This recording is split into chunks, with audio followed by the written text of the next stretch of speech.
What's going on, everybody? How's it going? I am Ian Douglas. I'm the author of this website, TechInterview.guide. Good to see a couple of viewers already. Welcome to the stream. I got a couple of folks there. If you're there, say hello. Let me know where you're from. Let me know what's going on in your world. If you've got like interviews coming up, if you're just studying to be in the tech industry, um, say hello. If you're watching this later on YouTube, like and subscribe. Let me know. Let me know you're there. Drop a comment. Let me know. Let me know what's going on in your job hunt as well. So basically, I'm just here to give people kind of free perspectives and career advice on getting into the tech industry. I've been in the industry for 26 years. I've been an engineering manager. I've been a director of engineering. I've been on hiring panels. Zooey, good to see you in chat, buddy. Good to see you. Zooey, we should definitely chat a little bit more about the job. So for those that have seen Zooey on the stream in the past, just hanging out and chat with us, Zooey got a job. Yeah, I was like super excited for Zooey. Got a job. It was fantastic. Love it, love it, love it, love it. Yeah, it was just super fantastic. I wanted to like totally like go on and on about how proud I was of like you and all of your effort and like going out and getting that job. But we had a guest on the stream and didn't want to steal too much of their thunder because it was nice having Alex on the stream to kind of do the whole ask a recruiter thing. But the timing of it was like it was great. But yeah, I just want to let you know I'm super proud of all the work and the effort and everything that you put in. I know the job doesn't start for a while, but just super proud that you were able to stick with it and work really hard at it. So I wish you all the best in that job. So you can't believe it? I can totally believe it. I've chatted with you. I've seen your skills. I've seen your portfolio. I've seen your resume. I totally believe it. It was just a matter of time to find that right opportunity. You know, didn't work out to be like at target like you'd hoped, but you still got a job, and that's fantastic. So can't wait to see what you're doing in that job. Definitely keep us posted. Like keep coming by, let us know what's going on in your life, in your world, what you're building, all that kind of stuff. And then definitely like take everything you learned and make sure that you're sharing that with other people too. That's kind of my big thing is like I'm happy to like give this knowledge away for free, but now you're in charge of that knowledge to like go share it with other people too. So add your own perspectives, add your own spin to it, and like share that out with other people. I'm a big fan. Those that know me, those that have hung around my stream, kind of know my catchphrase of like share what you know and we all win. And so I'm just here to share what I know, share my perspectives and my thoughts. But I also love having guests on the stream as well, just to give us their perspectives and their insight as well. And uh, and so this Thursday, I've got a panel of at least 4 people. I'm going to try to get a fifth person. And we're just going to riff and rant on why companies don't hire junior devs and why that needs to change and how it can change, all that kind of stuff. So yeah, there's that. Let's see. LinkedIn. And so LinkedIn went live.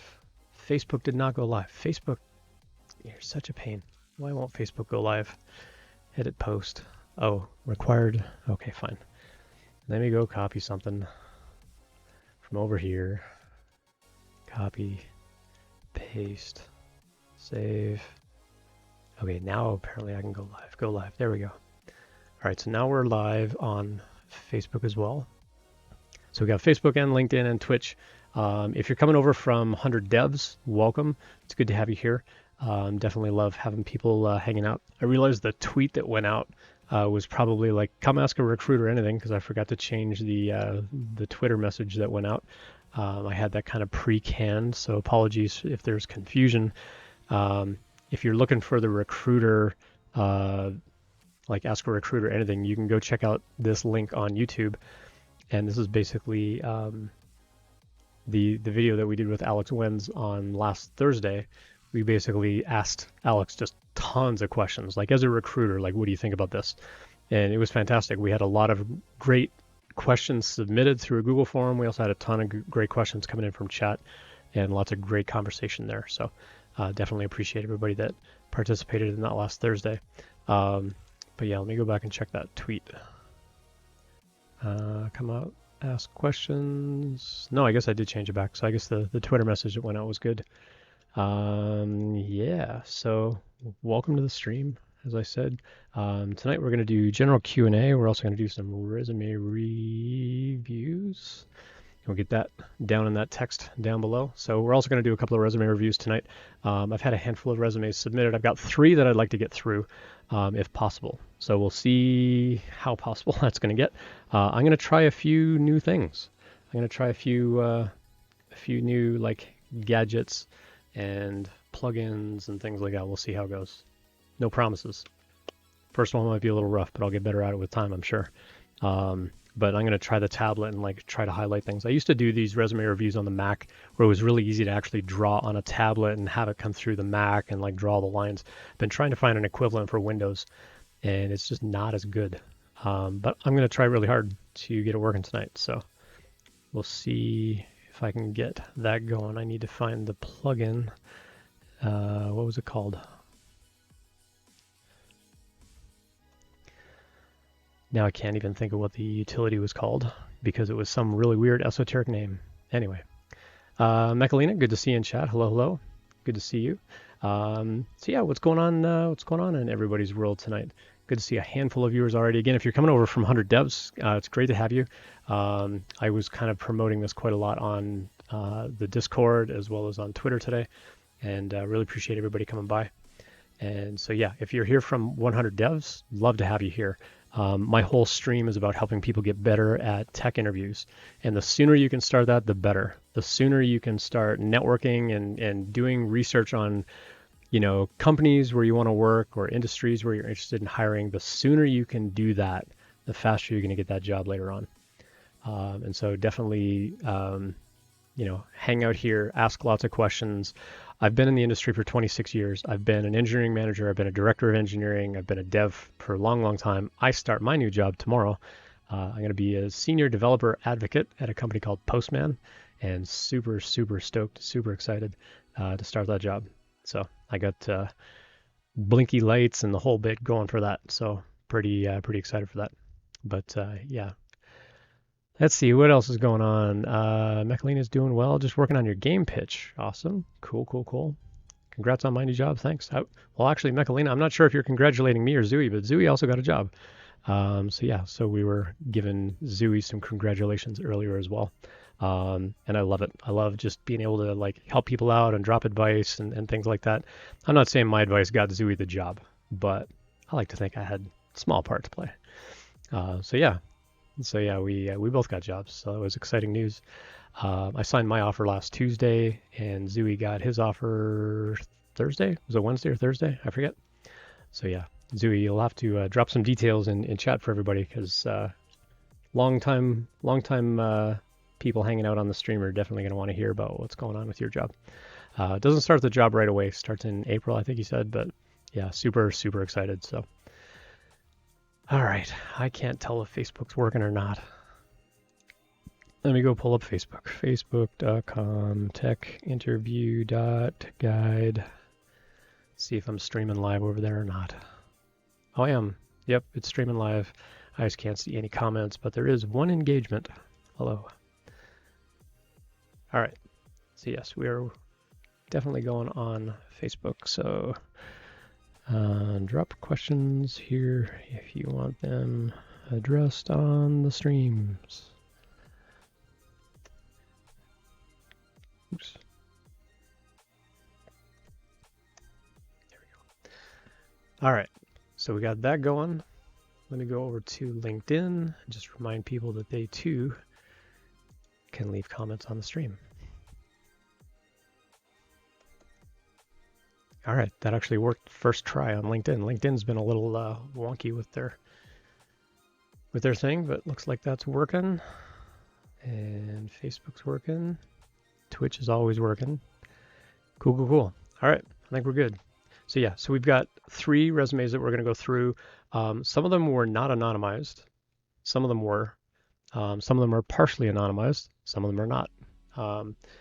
And there is a checkbox on the resume submission form. By the way, if you want a resume review, you can go check out this link, techinterview.guide/resume review. You can always send me a resume over a web form, and it'll basically just email it to me. I do ask that you anonymize it. So if you don't want to anonymize your name, that's okay, but please at least anonymize your phone number and your email address and things like that, where you wouldn't want people to see that stuff on the internet, because these videos do go up on YouTube later on. But if you want a free resume review, you're welcome to send me a resume. You're also welcome to connect with me on LinkedIn as well.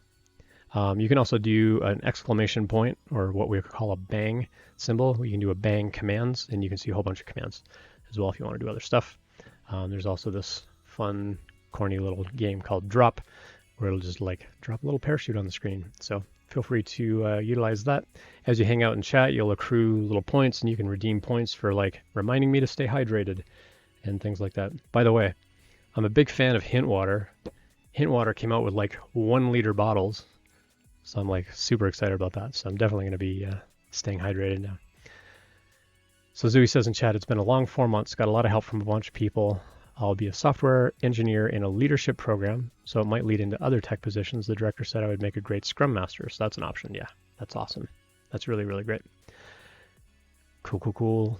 Yeah, Scrum and Agile are really fantastic. I've been a part of a lot of companies that said they were Agile. But really their idea of Agile was just work harder. And so what I'm hoping for now is that, more companies realize what Agile actually is, and that it's not about just working harder and working more. It's about like just being smart about how you schedule the work that you do and how you sort of portion that out and how you do it as a team and things like that. So yeah, that's what I'm hoping to see in more companies. But being an actual Scrum Master, like a certified Scrum Master, is definitely a pretty good paying job. There aren't as many jobs where it's like you're just a Scrum Master. But if you can get a job in tech and you happen to be a Scrum Master and you can lead Scrum meetings or, get certified as an Agile coach or things like that, it definitely opens up other doors for sure. So yeah. And that may be more like project management type of work, but it's still great to be in those kinds of roles, like even project managers, product managers, program managers. Like those are all really good paying jobs, and they're all very tech adjacent. Knowing about coding makes you better at those jobs for sure. Yeah. And Zooey says, I love the support and efficiency of Scrum and Agile. Yep, definitely. Cool. All right. Well, it looks like we got all the streams running. So I think we're good there. There's something else I was going to do, and now I can't remember what it was. Don't remember. Anyway, we've got the resume reviews to go through. I do need to pull up my list of questions. Oh yeah, we have a Discord server now. Let me go grab that real quick. So we have a Discord server. And I'm going to drop it in chat here. If you're watching on YouTube, I'm going to paste this in the description later on. Everybody's welcome to come join this. It is basically just a community just to help with interview prep. I've got a spot in there to do resume reviews. You can upload a resume in there if you want, and we'll give you like a little bit of feedback. But I really want to get into like doing some feedback more on the stream, where I can actually like show the resume and show like how I scan through it and things that sort of stand out to me. That was the other thing I was doing. I was trying to find that paintbrush thing that I was going to use to actually draw on the screen. So I'm going to continue to look for that while I talk about other stuff. But yeah, also had a handful of followers. I don't know if they're actually viewing at the moment, but hello to all the new followers. Appreciate that. I don't do this to make money, so don't worry about subscribing. I do have like merchandise, such as it is. If you ever want like a mug with Tech Interview Guide on it, you're welcome to pick those up. I only make a few dollars on them. And any profit I do make on those, I turn around and I'm going to donate back to code schools, because I'm not in this to make money. Let's see. Is it Paint 3D? No, it's not Paint 3D. What was that thing called? What was that plugin called that I was going to draw on the screen? Now I can't even remember what it was. All right, well, I might not use the tablet tonight. We'll see how it goes. But if I can use a tablet to draw on these things, that would be really ideal. I just got to remember what that utility was called that I installed that let me draw on the screen, because I did not remember what it was called. And of course, they don't name these things like draw on your screen or anything like that. Oh, but there is a whole recently added thing, Epic Pen. There it is. All right, found it. Cool. So if that worked, then hopefully, will this work? There we go. All right, mouse and erase. All right, cool. All right, we're good to go. Yeah, I don't think the cut command works in this drop, but yeah, you're welcome to do this little drop thing. The only weird thing is it shows up in the little chat window over here on the left side, but that's all right. It's all good. Cool, cool, cool. All right, well, we still got a handful of viewers. That's good. Thanks for putting up with me while I get things sorted out. I've got a little bit of a late start. Today was Sundays. It tends to be our food prep and you know, groceries and stuff like that kind of day. And I made like a giant lasagna. It was like super thick and way too much cheese. It was fantastic. But it did take up a lot of time. So I'm like, oh shoot, I'm supposed to be streaming. I gotta go. So yeah, so some of the stuff I'd hoped to have prepped and be ready for didn't end up happening. But it's okay, we'll get there. So anyway, like I said, we got 3 resumes to go through. Otherwise, it's just going to be general Q&A. I do have some queued up questions that I will go through. But as always, if you've got questions, please drop them in chat, especially if you're coming over from 100 devs or 100 days of code. You know, tech is hiring, hashtag on Twitter, like however you found my stream. You're more than welcome. Please drop questions in chat at any time. Happy to address those as we go. So let me pull up my list of questions. So some of the questions I'm going to be taking from Discord, the Discord server that I pasted in chat, and I've also got a link tree as well that you can access in the Discord, and everything's on there. So my username on Twitch is IanDouglas736, same as Twitter, same as LinkedIn, same as Linktree. I try to use that handle everywhere I can. So yeah, if you find the link tree, you'll find the Discord link on there as well. But I'm going to start promoting that now that I got it fixed and it's working. So feel free to swing by the Discord and say hi to everybody. And it's literally just a Discord community just to help people with interview prep. So if you've got questions, we'll address them in there. But I may copy the questions into like an anonymized channel that I can just kind of read off and kind of address here on the stream as well. I will try and put the question down below, down underneath my picture here on the frame. Kind of as we go through the Q&A as well.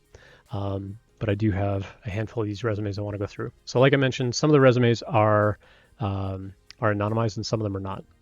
So let's start with those, and then I think we'll get into some of the questions. So this resume was sort of semi-anonymized. They left their name in here, but they've got like their email address and so on anonymized. One thing I would always recommend on the resume is get a phone number on here. I'm not sure whether this person like removed their phone number completely instead of anonymizing it, but I would always recommend get a phone number on here where they can contact you. That will be very key. Technical skills over here on the right side, React, vanilla, JavaScript, and so on. So here's my thinking about some of these, like how you've kind of grouped up these skills over here. React is actually off by just a tiny little fraction here. And for some reason, all of my highlighting just went haywire. All right, here we go. So you can see, if I zoom in on this, you can see that React and vanilla JavaScript, there's just a tiny little bit of a difference on the margin here. And that's just enough to stand out for someone to go, something's off. And they may not be able to say why, but I would also take the word vanilla off of here. I would just say JavaScript. If you want to specify like ECMAScript 5, ECMAScript 6, or just EC5, EC6, you can put that on there, but you don't need the word vanilla on here. You can just have the word JavaScript. Ruby, TDD, object-oriented programming, these are all fine. RSpec, Mocha, this is all fine. RESTful APIs, and again, it looks like there's a slight difference in kind of the margin here on some of these. Like Git kind of ends here, and then Heroku goes in a little bit more, and then RESTful API goes in a little bit more. So I would say like just be careful that those things are actually lined up properly, and I would absolutely take Googling off. Googling is not a skill for a tech resume. It is important that you know how to use Google, but it's not helping you on your resume. So I would definitely take that off. Previous manager accolades, interesting to have, not necessary. Because as a hiring manager, I don't know whether I can actually trust this text. I don't know who these managers are. There's no names on them. So I don't know that this would really help. So just food for thought. I don't know that would actually help you. Cool. Otherwise, let's scroll over and look at this part over here. So we got a profile summary. Let's go through this real quick. curious and driven software engineer, eager for opportunities to problem solve, learn, and grow, passionate about innovation and the potential technology has to better human lives. Okay, not bad, not bad. What I would suggest with, like, anytime you're putting a summary on here, it really needs to tie in why you're applying for their job. Now, granted, this person doesn't, like they weren't sending me this resume because of a job post or anything like that. And so this does read very generically, which is okay if you're like putting this up on a portfolio or something like that. But if you're actually applying for a job, this summary needs to talk about what you're bringing to the company, what you're bringing to their team, how you're going to help them. In this case, you're kind of asking for things. You're eager for opportunities to do these things.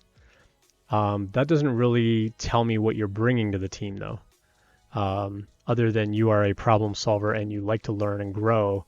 But I would always suggest, like, put words, put phrases in here of what you're bringing to the team. I think that's going to stand out a lot more to them than just kind of a generic sort of introduction like this. Code projects are good. I like that you've got a name here for it. You're giving me your tech stack. Me personally, I'm not a fan of the vertical bar as a separator. I would just put commas in here. I think that it's just less interruptive to read and may get parsed a little bit easier. I like that you have a deployed link here that I can actually go click on this and actually go experience it. I think that that's fantastic. If you can get your actual projects deployed somewhere, absolutely deploy those projects somewhere. So I love that you've got these on here. As well as a GitHub repo. I like for this sort of full stack project, you have both a front end and a back end repo as well. So all of these having deployment links are fantastic. One thing that I would probably do on here is I would probably revise what we call this user empathy statement a little bit, where it's just like user can view a collection of movies and ratings. Like, you've already shown me by the tech stack that you've used that it's a front-end web app, so you don't really need to explain that again. You can just say users can view a collection of movies and ratings, search for a specific movie in the database, and view movie details. You could probably also shorten that up and just say, like, user can view a collection of movies and ratings let's see, user is able to search and view details on collections of movies and ratings. I think if you can get that down to one line, it's just super strong, super impactful, nice and short. You got lots of good bullet points in here. Features built-in functionality for 500 error handling. I mean, a good web app should have good error handling anyway, but that's fine. Multi-page UX application using React Router. So I think a lot of these bullet points are fine. I think that they're all okay. I would probably just shorten this sort of introduction to it. Notice the other thing that's happening as I'm dragging around the page. Like, I'm clicking on the word database and I'm dragging across the word database.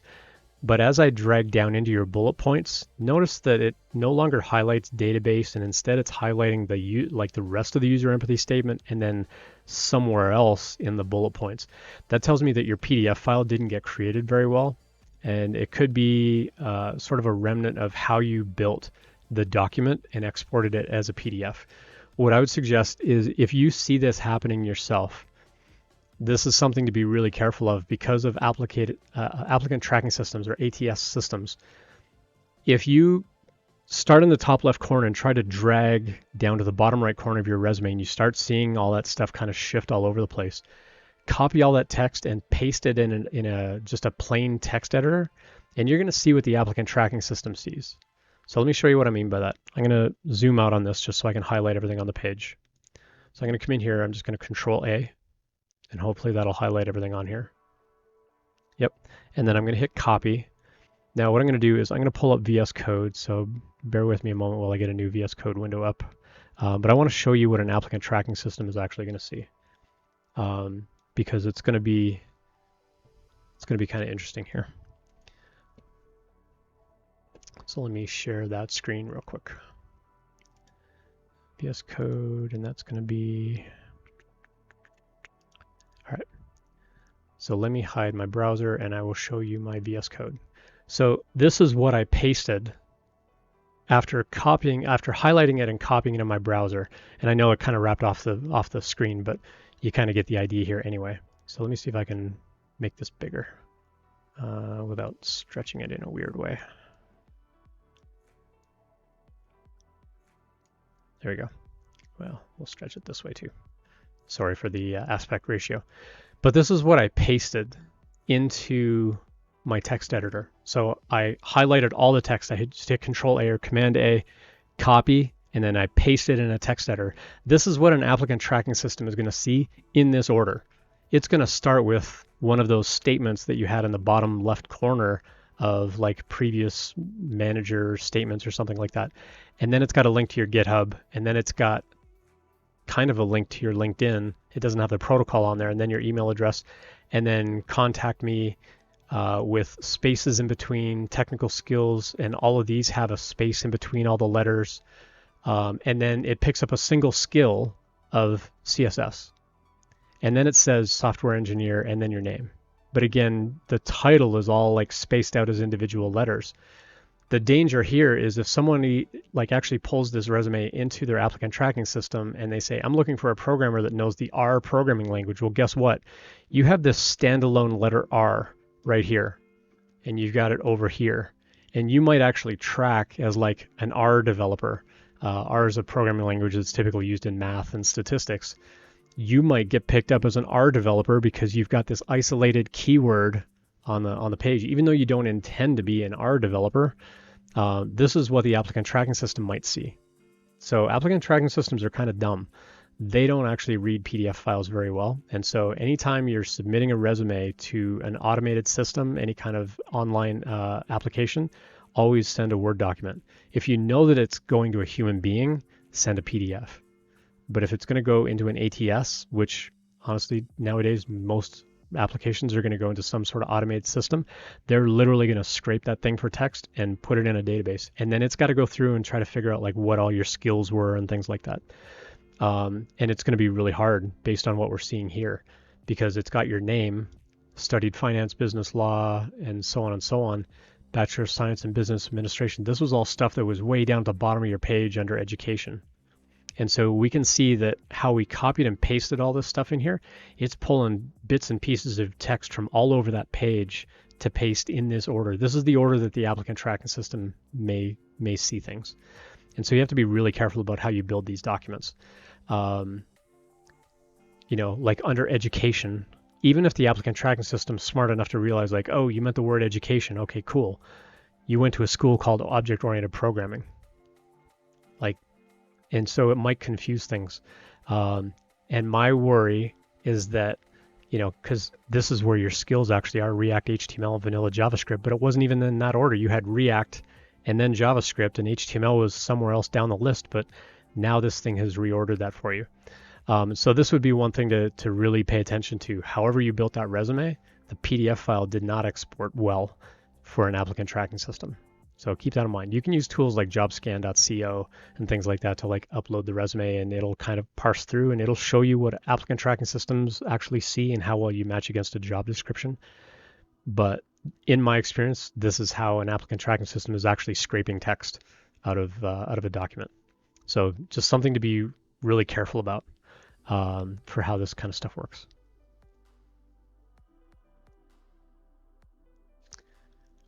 Cool. All right. Well, let's go back to the browser then. Let's go back to the browser, close the editor. All right, cool.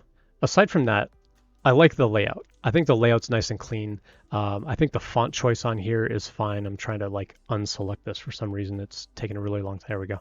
I really like the font choice. One thing I don't like about it is this shade of blue that you have for your links is really, really light. I would probably make that a much darker shade of blue so it stands out a little bit more. In fact, I would probably go through and I would just make all the text just plain black and not do, because you've got your title up here, software engineer, in black, but this is kind of a charcoal gray. And then the tech stack that you're using for your projects is like a lighter gray still. I would just make all of it one color. Just make it all just plain black, and then have these, like, you absolutely keep the links, like make them stand out with a color, but I would probably make it this darker blue that you've got over here on the left side and not the really light blue that you've got in here, because light blue on white is a bad contrast. It's actually really hard to read. So I would just make that a little bit darker. Relevant work experience. So, let's see. So if you are a software engineer, I would just call this work experience. Negotiating oil and gas contracts, mineral owners, mineral rights, analyze contracts, like that's not software development work. So it's not relevant work experience. Relevant work experience is what I would title, like if you've actually done like an internship or you had like a co-op placement or something like that at a company. In this case, you haven't. So I would just call it work experience. And so because this is non-tech, non-programming work, I might actually reorder this and put your education block right after your project so they can see where you learned how to do this stuff, because you didn't do this stuff at these jobs. And then I would move this whole experience block, I would move it down to the bottom of the page, and I would just call it work experience or just professional work experience or something like that. But I wouldn't call it relevant work experience. Cool. All right, so that's that resume. Otherwise, like I think the bullet points that you've got on there are fine. The bullet points that you have, like from land technician down, are like the perfect length. In a lot of your projects, perfect length on those bullet points because you're not wrapping. Like they take up the width of kind of that column. That's great. For these other jobs, for landman associate and title examiner, I would probably find a way to like shorten those bullet points if possible, or make them like multiple bullet points each. But then again, if it's not actual software development work, I would probably reduce the number of bullet points, just to kind of balance out the overall usage of the page. Because the other thing that I look at when I see this is you've got this big empty space right here, as well as down here at the bottom. And so I'm guessing that you probably threw these manager accolades in here just to like fill up some room. I would say if you need to do that in order to fill space on the page, I wouldn't do a 2-column format. I would just do a 1-column format and just list what you need to list. You could probably stretch these things out, shrink them up a little bit, have fewer bullet points for the work experience, and change this technical skill block to be at the very top. So you'd have the profile if you really want to keep it, and then your skills, and then your projects, and then your education, and then work experience at the very bottom. That's how I would rearrange that page. So this one was like fully anonymized, but we can see that their name was Jordan just because of how they exported the PDF, and the name of the file actually becomes the name that Chrome pulls into the tab, and there's no easy way for me to change that. The first thing that stands out for me are that these dates kind of got pushed off to the right side, but they're not on that right margin. And so that would be the first thing I would do here is like get those dates all the way over to that margin if possible. Self-motivated learner, independent thinker, efficient coder, inquisitive problem solver. These are all like really generic terms. I would probably take all these off. I don't know that these are going to be very helpful. Email address on here, cell phones, fine. I probably wouldn't worry about specifically mentioning it's a cell phone. I would just put the phone number on there. I think you could take the cell phone piece off of here. If we kind of zoom out and we look at what's going on here, there's a lot of text on the page. They're starting with professional experience, and then their education, and then certifications, and then their technical skills are down here at the bottom. Again, a bias that I carry as a hiring manager, and again, you don't have to take my advice. I like to see the skills at the very top. When I'm screening someone for a job, the first thing I'm looking for on your resume is, do you have the skills that I need for this role? Well, you're immediately making me jump to the very bottom of the page, which means I'm not going to pay attention to anything else. I'm looking through the page to go, oh, skills block down at the bottom. And I'm only paying attention to this stuff down here at the bottom. And then if that's like super intriguing, then I might go back up and like skim this other stuff. But that's why I like seeing the skills at the very top, because that's a more natural sort of progression of how I would want to see, like, you know, this is, in this case, Jordan. Jordan has these skills. This is their work experience. And this is how they've used those skills, and then see their education and things like that. So that would be like the first major change, is like put the skills at the top and then your work experience under that. And then for the work experience and the education, like get those dates like way over on the right margin. I don't think you need parentheses around them. But I would push it right against that margin if possible. I think that would be more ideal as far as seeing that stuff. Stilkskar, not sure how to pronounce your username, but hey, welcome. Appreciate the follow. Give you some blinky lights here in the background and some applause. Thank you for the follow. Appreciate that. Cool. So tonight we're just doing some resume reviews, and then we're going to get into some Q&A. But if you've got questions and comments and things like that along the way, please drop those in chat. Happy to address any questions kind of as we go. So I'm just on the third of 3 resume reviews, and then we're going to kind of dive into Q&A and kind of ask me anything. So if you've got questions, you can start dropping those in chat now, and we'll address those as we go. If you are watching on LinkedIn or Facebook, you can absolutely drop questions in there. I will see them as well once we get to the kind of the Q&A stage.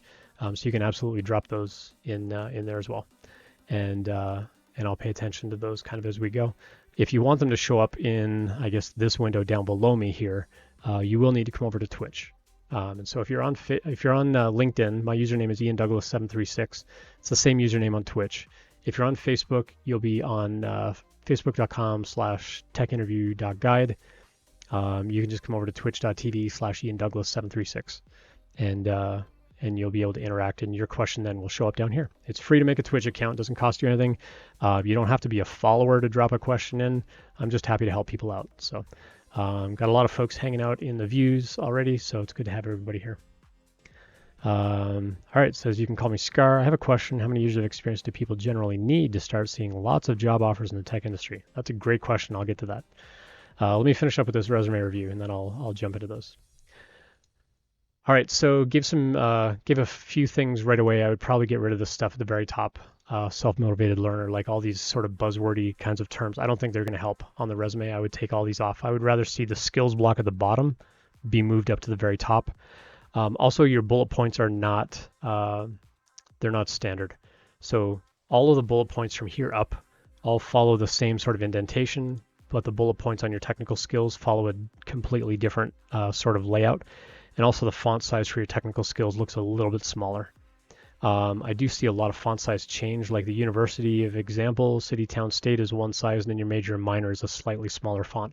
I would go through, I would highlight everything on the page, make everything one size, make it all 10-point font. If it's too much to fit on one page, then you've got too many words. You need to trim it down. And I'll talk a little bit about that kind of as I go through some other stuff. But make everything 10-point font. Make these headings like education, make that like a 12-point font. Make your name at the top like an 18 or 20-point font if you need to. You can also put like a title or something under there, like software developer, senior software developer, whatever you want to call yourself. As long as you're not misrepresenting yourself in the tech industry, like most people don't care what you call yourself here, but give yourself a title. But don't call yourself like aspiring developer or something like that. If you're new in the industry, you're just a software developer. Don't call yourself a junior. Don't call yourself aspiring. Let the company figure that out for you. Just call yourself a software developer. But yeah, I would make all of this stuff the same font size. And like I said, if stuff wraps around on the page or wraps around on one line, then it's probably indicative that you've got too much text on the page. Cool. Otherwise, let's go through this. So software developer intern. So you've got an internship here, then you're a journalism researcher, and then network intern in an IT department. Okay, I'm just going to hydrate real quick.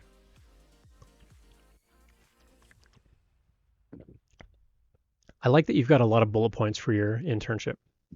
I think that kind of stuff is great. Instead of calling out PuTTY specifically, I would just say via SSH. Those that have been on Windows-based systems, they're going to know what PuTTY is. But if you only come from like Mac and Linux, you probably don't know what PuTTY is. I've used PuTTY a ton, but I would probably just say like utilize supercomputing cluster via SSH terminal or something like that. But I like that you've got a lot of good bullet points about what you're doing at that internship right now. Looks like you've been there a long time as well. You've been at that internship for going on 7 months. Which is a long time to have an internship. So that would be the first thing that kind of stands out for me is like, you've been an intern for 7 months. Like, why haven't you converted to full time by now? But also like, how is that internship still going? Like normally an internship would be like 3 or 4 months max.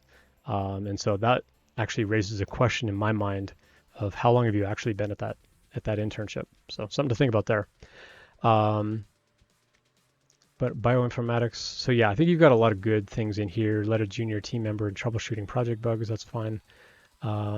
Refine complex computer science ideas and understanding.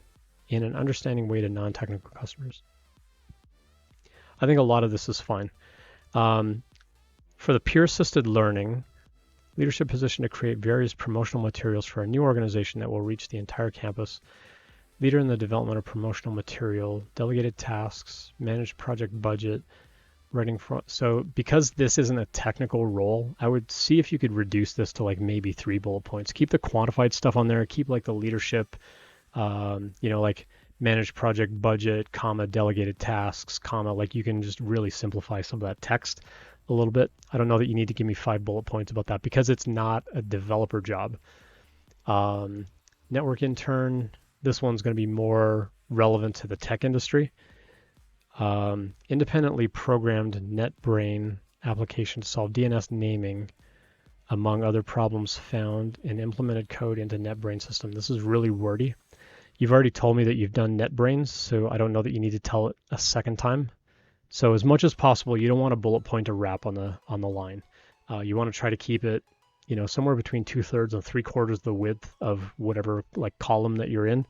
But if you're only wrapping, especially for just a couple of words, see if you can shorten it down. Bullet points don't have to be grammatically correct sentences. If you did it alone, that's fine. I would just take the whole word independently out, and you programmed NetBrain application to solve DNS naming problems. I would take out the among other because you just say like to solve DNS naming, among other problems found. Well, was the DNS naming a problem found? Like the grammar here is actually bad. Like I know I just said that they don't have to be grammatically correct, but in this case, the words actually don't make sense to me. So I'd probably just say like program NetBrain application to solve DNS naming problems, or to solve problems including DNS naming, and just leave it at that. And then that's going to fit nicely on one line. Independently found. So again, I would just take the word independently out. Just say found port consolidation, configuration adjustments needed, program script via Python. So I would just say like wrote Python script or wrote Python to create AP wiping machine. I'm not sure what an AP wiping machine is. Access point wiping machine for networking, I guess. If you're in networking, it would be an access point of some kind to conserve time reformatting and shipping a large amount of APs. Again, I think you could really reduce this to kind of get the point across of what it is you did here. So I would say like automated wiping access points via Python before reformatting and shipping or something like that. Something along those lines. I think you can like reword this quite a bit. Handled and assisted various staff on projects related to pressured network fixes within a short window of time.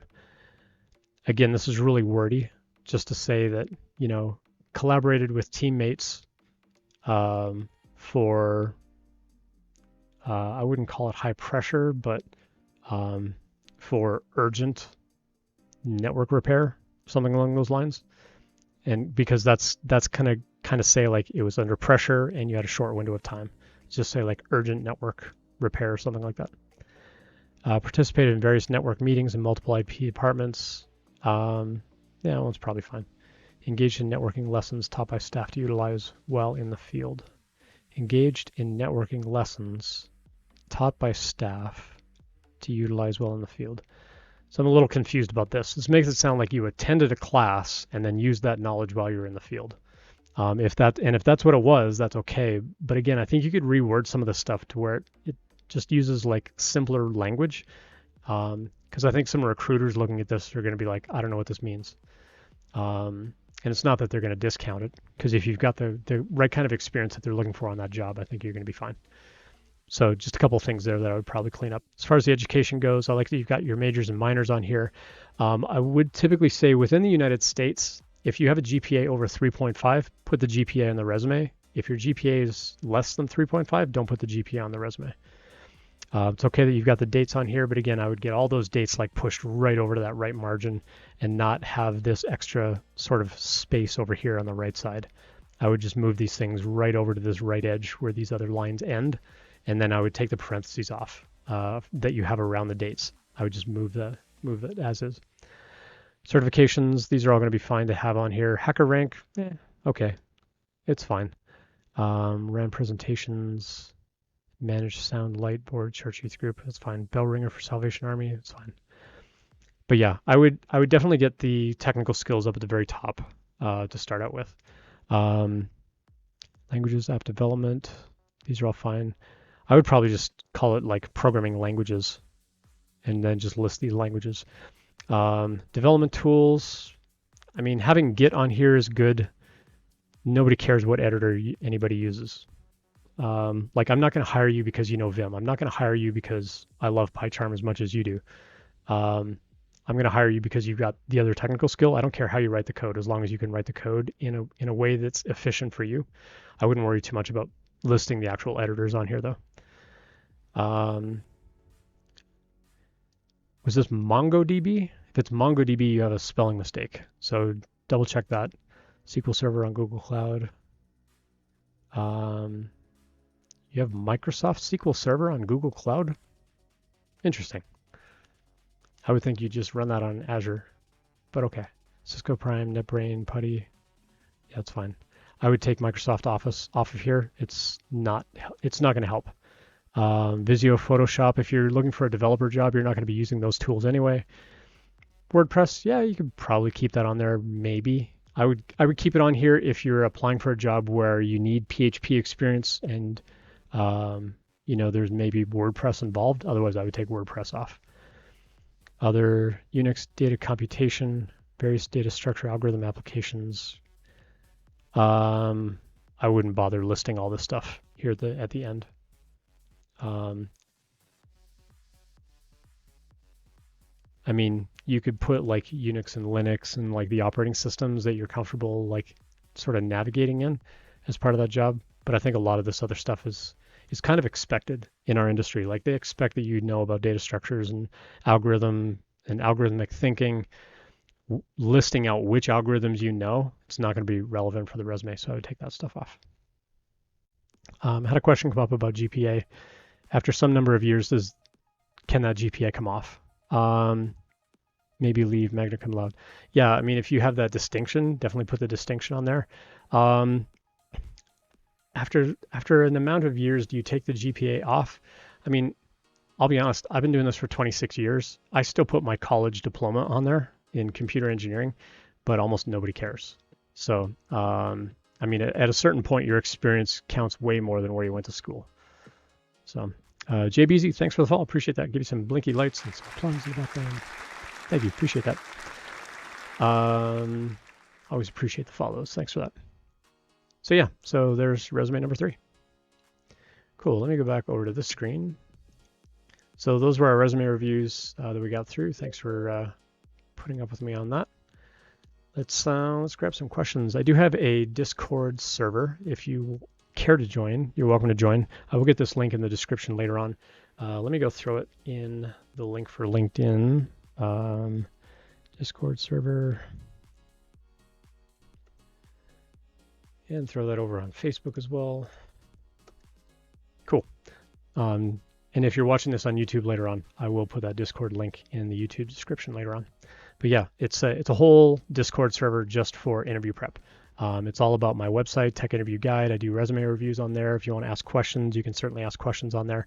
And occasionally questions that I get via direct message and so on, I put into a channel that I have on there called Anonymous Questions, and that's where I'm going to draw from a couple of questions today. Other than that, let's go to chat and see what's going on here. So Scar asked earlier, how many years of experience do people generally need to start seeing lots of job offers in the tech industry?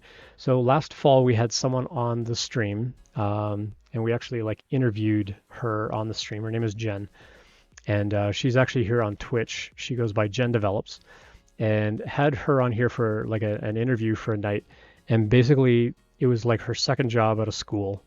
So only had I want to say a year and a half experience, and juggled full-time work and a number of interviews to end up with 7 job offers with a year and a half of experience.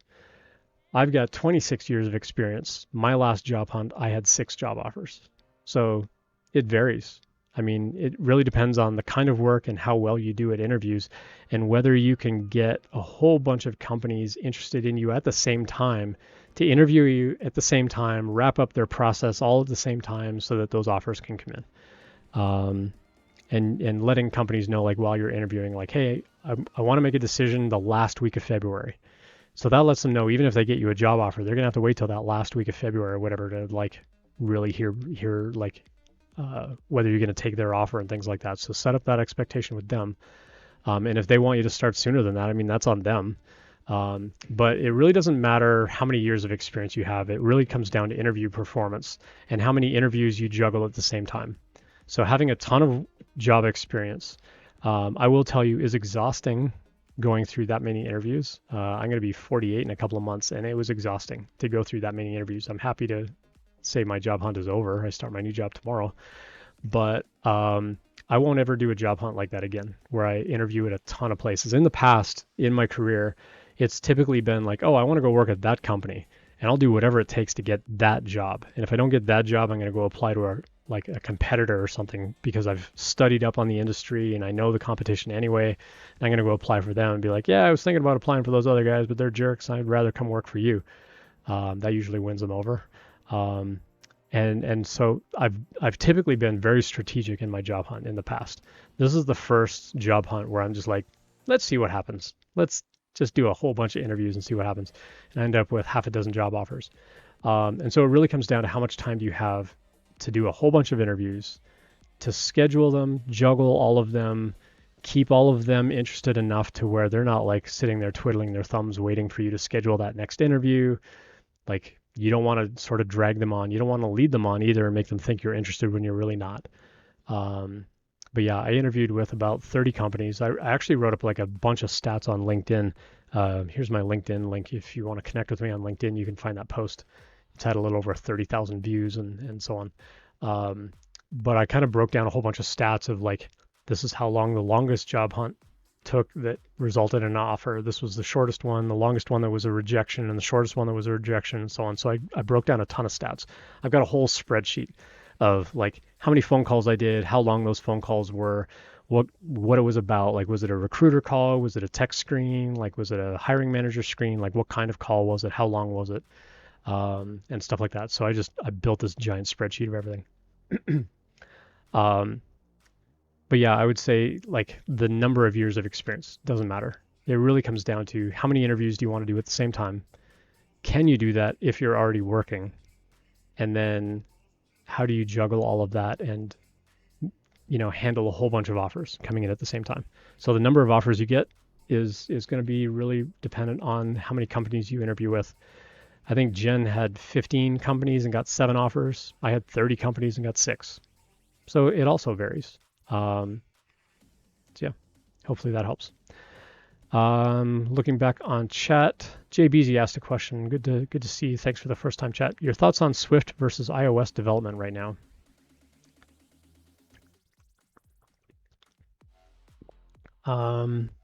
Probably need you to clarify a little bit. I mean, as far as mobile development, like Earthbase 2, good to see you in chat. They kind of said like iOS development is still really hot. Mobile development in general is a pretty big field. A lot of companies are doing more mobile first sort of thinking, like they want to build a mobile friendly web app of some kind, whether they compile it down into like native code or they do something like React Native or something like that to kind of bundle it up in like a web view sort of wrapper. Depends on the company. So as far as doing like Swift versus like Objective-C, I mean, pretty much, well, I won't generalize it, but a lot of companies are moving to Swift. Same thing on the Android side. A lot of companies are moving away from Java and they're doing more Kotlin. But as far as like what framework are they using something like Flutter, React Native? There's a lot of pretty cool development out there right now. If mobile development is something that you want to get into, it's definitely, I agree with Earthbase 2. It's definitely a hot market for sure. If you've got that kind of experience.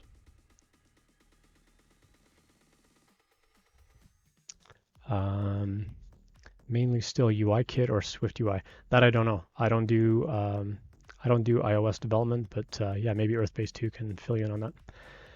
Earthbase 2 says we're hiring people who don't know Objective-C, even though we still work with it a lot. Just because Swift is bigger, if you know Swift, then you can learn Objective-C fine. Yeah, I've seen Objective-C. It's a lot like C++, and it's not a bad language if you understand like compiled languages. From what I've seen of Swift, it looks a lot like Python. So if you understand Python, you'll probably get into Swift a little bit easier as well. But yeah, like programming languages are a lot like spoken languages. The more you learn, the easier it is to learn others. And it's really like, okay, I know what a while loop is. I know what a function is. I know how to like iterate over an array. So it's just, how do I do it in this language is really what it comes down to there. And those kinds of things you can pick up really quick.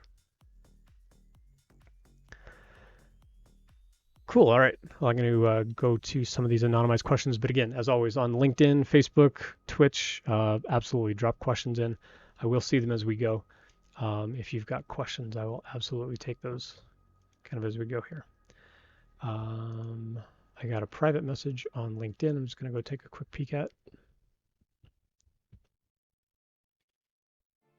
Cool. Alex, I got your note. So yeah, I'll go ahead and I'll pull that resume review out of the video before I post on YouTube. No worries. Cool. All right. Nasty. Good to see you back in chat. I'm an Android developer. Swift UI and Jetpack Compose are both still not as widely adopted, but things are moving that way. Yeah. Cool. Appreciate everyone else bringing in their perspectives too. Thanks so much for that. Cool. So this first anonymous question that I want to get to. So somebody was DMing me and we were kind of chatting back and forth a little bit, and they said, at what point should I feel ready to apply for like the next level of development? Like if I'm a junior, how do I know that I'm ready to apply for an intermediate role? Or if I'm in an intermediate role, how do I know that I'm ready to apply for a senior level role? That's a little tricky because every company sometimes treats those levels a little bit differently. I would probably look at what's the website? It's got ladders in the name. Careerladders.dev. Let me drop that in chat here.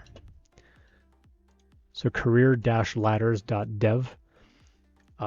There's like a whole engineering section that you can look at, and it kind of covers like engineer 1, engineer 2, engineer 3, like senior engineer, staff engineer, principal engineer, distinguished engineer, or like tech lead. And it kind of breaks down like these are the general sort of roles and responsibilities at each of those levels. Every company is going to be a little bit different on that, but that's a pretty good guideline. So I would say like if you're looking at that and you go, yeah, I do all this stuff on engineering 1 and I can do some of this stuff with engineering 2, then yeah, I would go apply for those intermediate jobs. If you've been sort of that junior level for 2 years, I would start applying for intermediate level jobs. It's not about the number of years of experience though. It's really what have you been doing in those years?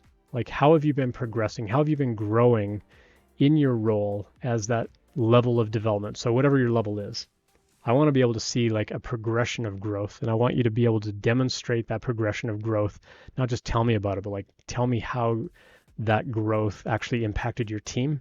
If you can explain that on a resume, cover letter, during the interviews, that's going to go way farther. I think a lot of people probably wait too long before applying for those, like that next level up. But I would caution, like if you've got less than 3 years of experience, you might find it hard to even get a phone call for a senior level role. Senior level roles, they're really going to start taking you seriously after like 4 or 5 years of experience. Some won't. Some will just say like, hey, we're looking for a senior, but you've been doing the kind of work, or you've worked at a company that we know is kind of on par, engineering wise with what we want you to be doing here. And so, like I said, every company is a little bit different, but I would probably follow that Career Ladders site as kind of the first check of sort of self-evaluation of where do you think you land on this list, and then go from there. So hopefully that'll help out. So career-ladders.dev. And they've got engineering on there. They've got developer experience or developer advocacy on there. And then they've also got like technical documentation and curriculum kind of stuff. So it covers a lot of ground. Cool. Hopefully that's helpful there. The second one actually came from a chat that I had with someone that I mentored in the past. And they had some really good questions. We had a really good chat the other day.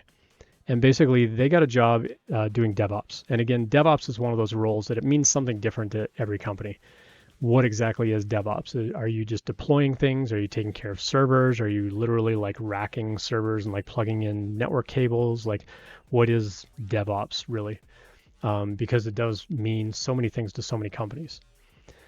And this particular person, they got a DevOps job after studying at a code school. So they went to code school for like 6 or 7 months. They learned all about software development and got a job doing developer operations, or like DevOps, as we call it. Um, and they're doing more like deployments and server administration and networking and things like that. It's not really what they want to be doing. And so they basically reached out and said, hey, I'm doing DevOps. I'd really rather be doing software development. My job keeps me too busy to like have a lot of downtime, because by the time their job ends, like at the end of the day, they're exhausted. They don't want to sit down and study to like get back into software development, study algorithms, grind on leak code, all that kind of stuff. Like, what do I do? They tried going to a couple of interviews. They didn't progress through those interviews, or I think they were waiting to hear back from one. But like generally, they're not doing well in interviews because they're having a hard time explaining technical concepts again. So they were really asking like, what do I do? And so my advice to them started out with, you need to talk to your manager about what you'd rather be doing. If they are a good manager, they're going to do whatever they can to make an opportunity for you to stay within the company. So if you go to your manager and say, hey, you've got me in this role doing DevOps right now, I'd really rather be doing full-time software development. Like, what can we do to like transition me into that kind of role? And it's not that you're asking them to make it happen tomorrow or even a week from now or a month from now, but you could say like, in 6 months, I'd really rather be working on this other team. That gives them time to like think about that, fill your position and things like that, as well as like maybe work on some sort of like timeline of, okay, well, let's do like every Friday for a month where you're going to like shadow someone in that department just to kind of see what they do. And then the following month, you'll do Thursday, Friday. The following month, you'll do Wednesday, Thursday, Friday, something. Like, talk to them and say, I'd rather be doing software development. What can we do to work out some kind of transition period to go from the job that I'm in to the job that I want, where it's not like a complete cold cutoff where you don't have access to me anymore, but have some sort of progression where, or transition where they can still utilize your knowledge and what you know at the company, so that they can kind of rely on you for that, but also help make that other opportunity available for you. That's their job as your manager. And the advice that I gave this person was, if they kind of push back and be like, do you really want to do software development? If they start kind of like doing that, what we call gatekeeping, of like, it feels like they're keeping you away from it, then you probably want to look at just leaving the company at that point. But it's probably going to be an easier transition within the company than to like go interview and study all that stuff all over again. But some companies say like, hey, if you're going to go from one department to another department, you still have to like interview for that job. And so it may still involve some amount of study. It may involve some amount of like leak code challenge or something like that, because unfortunately those aren't going away anytime soon. But I would start with that conversation with your manager, because if you just show up one day and say like, hey, I got a developer job, peace, I'm out, they're going to be like, I didn't even know you wanted a developer job. And so as much as possible, you want to have that communication with them so that if they don't make that position or that opportunity available to you, it doesn't come as a surprise when you resign, because you've at least communicated. You've said, this is what I want. I would like you to make this opportunity happen. Work out some kind of transition period of 3 months, 6 months, whatever. Agree to it. Get it in writing. Don't just verbally agree to it. Always get that kind of thing in writing. And then hold them to it. Say, okay, cool. When does this start? Is this going to start February, or is it going to start in March? Like, when does this timeline actually start happening? If it starts right away, great. If they're like, well, let's talk about it, next month or next quarter or something like that. If it feels like they're pushing you off, I would find another job, because you've already communicated to them that you'd rather be doing a developer job. And if you come back in and be like, I'm out, I got a developer job. I told you I wanted a developer job. You pushed me off and blew me off, didn't make it happen. Then it's not a surprise when you quit. But if you genuinely go to them and say, look, I would rather stay here than go interview and do all that, nonsense again.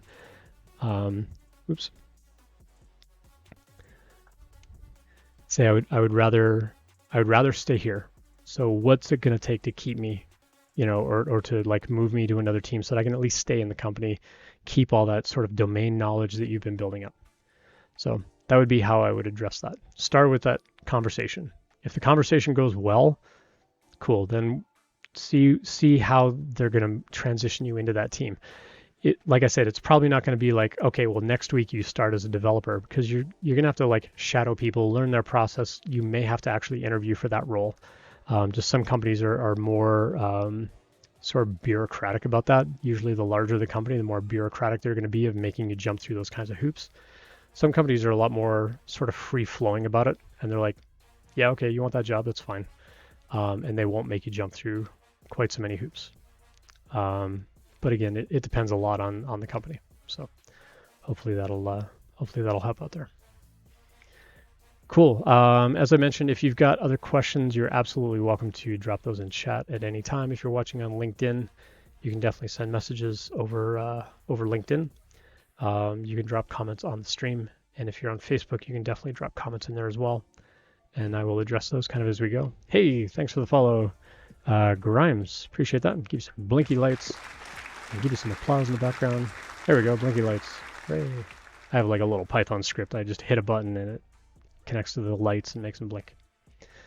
It like cycles through all 25 lights and it randomly picks a color for like a duration of time and so on. It's pretty fun to write that kind of stuff. I've also been automating like just other ridiculous stuff around here.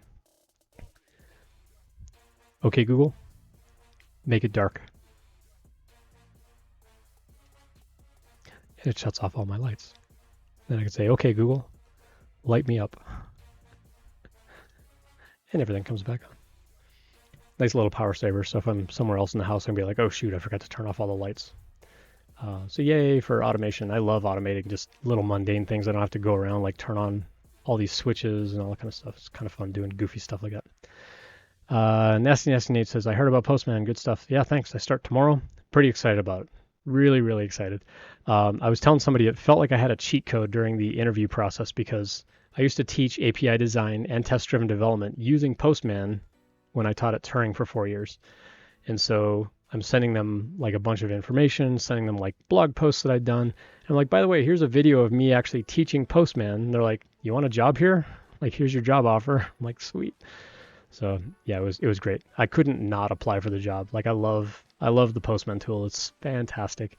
Super, super excited to work with the folks over there. It's going to be great. Scar had another question. Say if you were reached out to by a FAANG company for an interview, but you're not ready, would you recommend to take it anyway from experience or ask them to wait? I would wait. In my experience, their interviews are really, really tough. And a lot of the times, if you don't pass their interview, they're going to make you wait before you can reapply anyway. And that wait period could be anywhere from 6 months to a year, depending on how well you do or how not well you do, or whether they think you're like absolutely not a fit for the company. They may just blacklist you, and even if you apply, it just goes into a black hole, and like you never hear from them again. I know, like for example, if you apply at Amazon and you go through their whole process, if you pass all the technical screens, you do what they call the loop interview, which is their leadership principles. If you don't pass that because you're not like Amazonian enough, they could block you for 6 months to a year. In my case, they're like, hey, go check our website, try to find another role and like reapply. And I found out from someone later who actually used to be an interviewer at Amazon. They're like, that meant I actually passed the interview. I just wasn't a good fit for that team. Some companies though, like Google and Facebook, they'll actually figure out what team to put you on once you pass the interviews. Where with Amazon, you pick the role and then you start interviewing specifically for that role. And if you don't get that role, like you're out.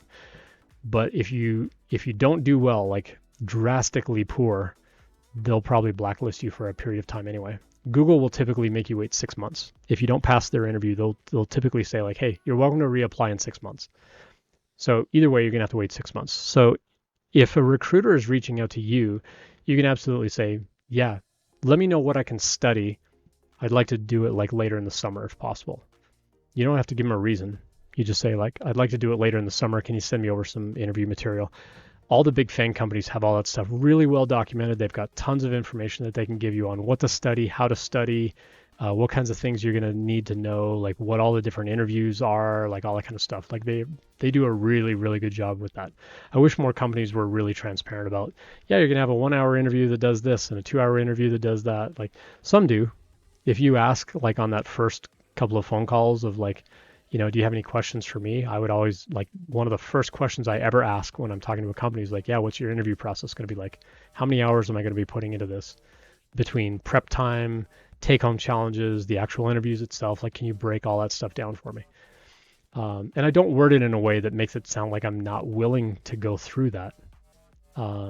There was one company where I walked away from their interview process on this last job hunt where I'm like, you want me to do how many hours of interviews?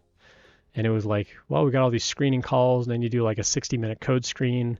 That's just to get into the process. And then the first thing we do is another 60-minute code screen. I'm like, I would have just done one of those. Why do it again? Like, you're wasting the company's money and my time doing all this stuff. Like, I've been a developer for 25, 26 years.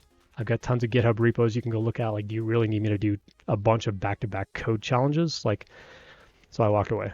I'm like, I don't care that your salary is like on the high end of ridiculous. Like, I'm not interested.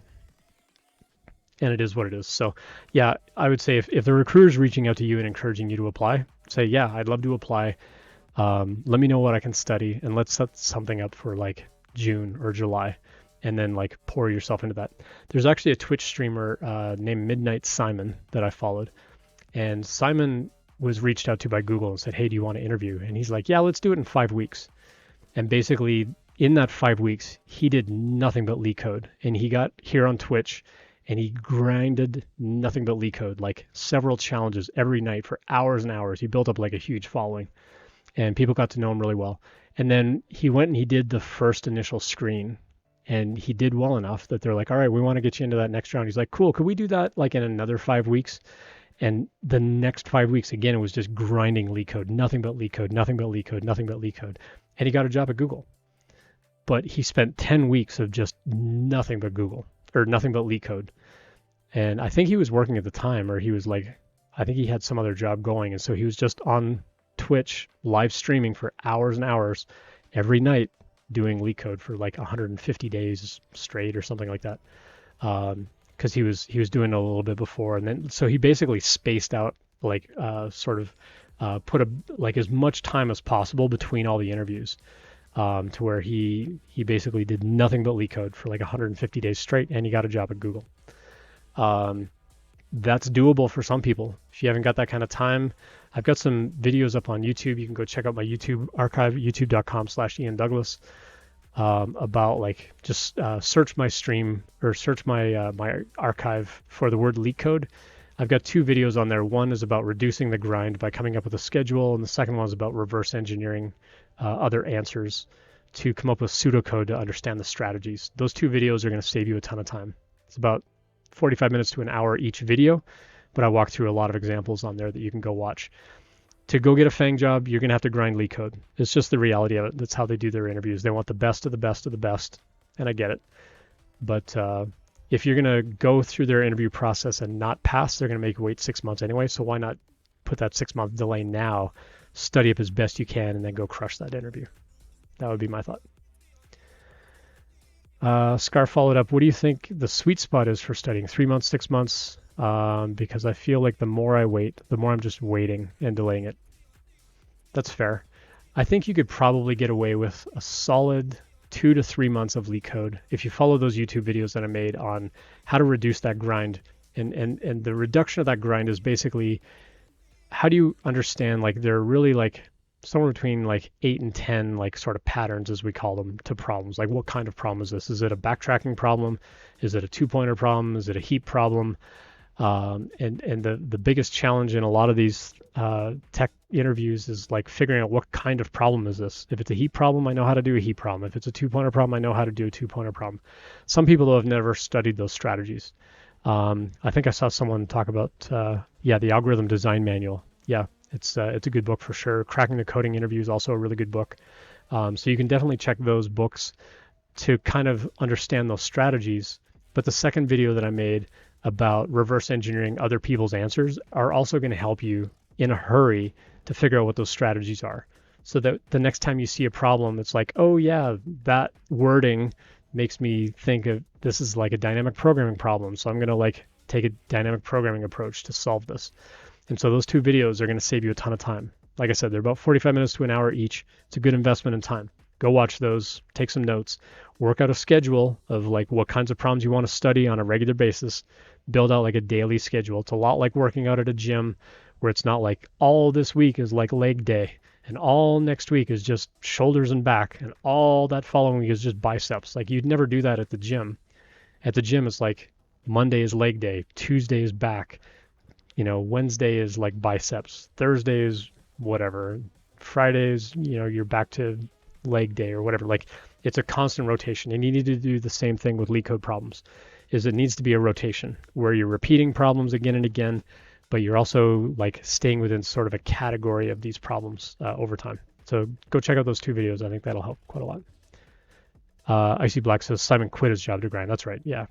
Thanks for that clarification. So yeah, Midnight Simon quit his job just to grind LeetCode and did nothing but LeetCode for like a couple of months, several months at least. I want to say he did it like 150 days in a row. Like even after he did the interviews, I think he still did some LeetCode because he wasn't sure whether he got the job. He's like, I better keep doing this just in case so I can go apply at other places. So I think he still did a couple of more weeks of LeetCode while he was waiting to hear, and then he found out he got the job, and he's like, all right, cool. I'm done streaming for a while. I think he said he's going to maybe be back in March. But yeah, he's a great personality. He's a great guy to go support. So go give Midnight Simon a follow. Cool. Yeah, any other questions? Happy to address any kinds of questions you got on interview prep, my thoughts on the industry. So I've been in the industry for 26 years. I've been doing interviewing for about 15. I've been a hiring manager. I've been a director of engineering. I've done everything from customer support to pre-sales engineering. I'm in developer relations now. I've done DevOps. I've done DBA duties. I used to like literally rack my own servers. I ran a web hosting business for a while. So like all the low level stuff like DNS and setting up email accounts like, 2 decades ago, back before everybody just used Gmail for stuff. So yeah, if you've got any kinds of questions about industry, what it's like to interview, why we ask certain kinds of questions, please feel free to ask those. Down in the very bottom left corner over here, right now at the very top, you see there's a 6-week email series. It's basically an email series that I wrote that kind of talks you through like typical interview questions. And it starts with, tell me about yourself. And what I try not to do in those emails is tell you how to come up with a perfect answer. What instead I do in the emails is I explain why, as an interviewer, I'm asking you these kinds of questions. Like, what do I hope to hear? What do I not want to hear? Why is this kind of question important to my company? And so I cover 6 weeks of that. There's no ads. You can unsubscribe anytime. And as soon as you get the last message in the series, I drop you out of the database anyway. So whether you unsubscribe early or you make it to the end, I drop you out of the database anyway. You'll never hear from me again. I take that kind of stuff seriously. I hate remarketing. I hate getting spammed like, hey, remember that newsletter you signed up of mine like 5 years ago? It's like, no, and I still don't want to hear from you. So I just drop you out of the database immediately. The other cool thing that I set up on purpose is any of the emails that go out in that series, if you reply to any of those, gets right to my inbox. And so if you've ever got feedback or follow-up questions on any of those, you can just hit reply in those emails and you get straight to my inbox. You can ask any kind of questions you want. So yeah, you can definitely check that out. And then there was something else in that scrolling thing that I don't remember what it was again. Anyway. Let's see. Zooey asked a question in chat. What should I write to companies that I plan on turning down? Ooh, that's a great question. So if you have multiple offers, and this is something that I actually went through. So I had 6 job offers. One of them expired on a Friday, and the rest of them, I basically had that whole next week. And then one of those was going to expire that following Monday, like a week from that first one. So on the Friday that the first one expired, I had 2 other offers, and I was expecting more like early that next week. And so I basically had to evaluate that company. Now, they made their offer really early, and I told them like, hey, I'm finishing up interviews with other companies. Like, I need you to be patient. and I negotiated with them a little bit on salary because their salary came in a little low. And they basically wrote back at one point and they said, hey, we need you to let us know by Friday because we've got another candidate that we want to make an offer to if you don't take this job. They were really transparent about it. And I had a blast going through their interview process, to be honest. It was a really cool company. But I ended up not taking the job. So I contacted them on that Friday. I'm like, thanks, I'm not going to take it. I actually called them. I actually got on a Zoom call. I'm like, I loved your interview process. You got a great team. I'm not going to take the offer. And they're like, yeah, we figured that's why you're calling. Plus because I had kind of drawn it out and I let them know on the day of the deadline. So then I had 2 offers left going into that next week. And by the end of that week, I had a bunch more. So I kind of always had this verbal offer kind of going. And so I kind of used that to spark and drive like a lot of the other ones. It's like, hey, I've got a verbal offer. Need you to kind of hurry up. I'd really rather work for you. But by the midweek of that next week, by that Wednesday, Thursday, I had a number of other written offers that I knew I wasn't going to take for different circumstances. One of them, the pay wasn't great. Another one felt like they were kind of jerking me around on title and salary a little bit. I upped thanks for the follow. Appreciate that. Give you some blinky lights and some claps. Appreciate the follow. And so I knew that I wasn't going to take a couple of those. And one of them, see, I'm trying to remember the order. Both of them, I actually emailed them both. And I thanked them both. One of them, I really enjoyed their interview process as well. It was a very small company. They're here in Colorado. And they made me an offer. They wanted me to be their first developer relations person on the team. And they knew why they needed DevRel. I actually turned down some offers with other startups to be their first DevRel. And I mostly turned them down because I didn't get a good sense that they knew why they needed developer relations or developer advocacy. But this company, they knew what they were doing. They knew why they needed to hire that role. And so I went through the interview process. They made a really good offer. The salary was great. Equity was all right. And so I thanked them for their process. I'm like, the process was great. I just don't want to be the only developer relations person on the team to kind of start everything. And I didn't want to be at another startup. I kind of realized that as I was interviewing at more and more companies. I was interviewing everything from startups to public companies, like big public companies. And I realized when I turned down that first DevRel role on that Friday with a startup company that, yeah, I really don't want to start up after all. And so I went to this other company and I'm like, yeah, thanks, but I'm not going to pursue this. But also a really fantastic company called Stackhawk. The first one that I turned down was Blues Wireless. Both of them great startups, absolutely great startups, great teams, great people. If they were like the only job offer I had, I absolutely would have taken the jobs. But I wrote them, didn't take it. I got an offer from Datadog. I didn't get a good vibe from the hiring manager, and so I turned him down because of him than anything else. There were some other things that happened during the interview kind of process that made me a little uneasy. And so I just wrote them a note saying, thanks, I'm not going to pursue it. The offer was generous, but this is what happened. And I actually gave them feedback on it.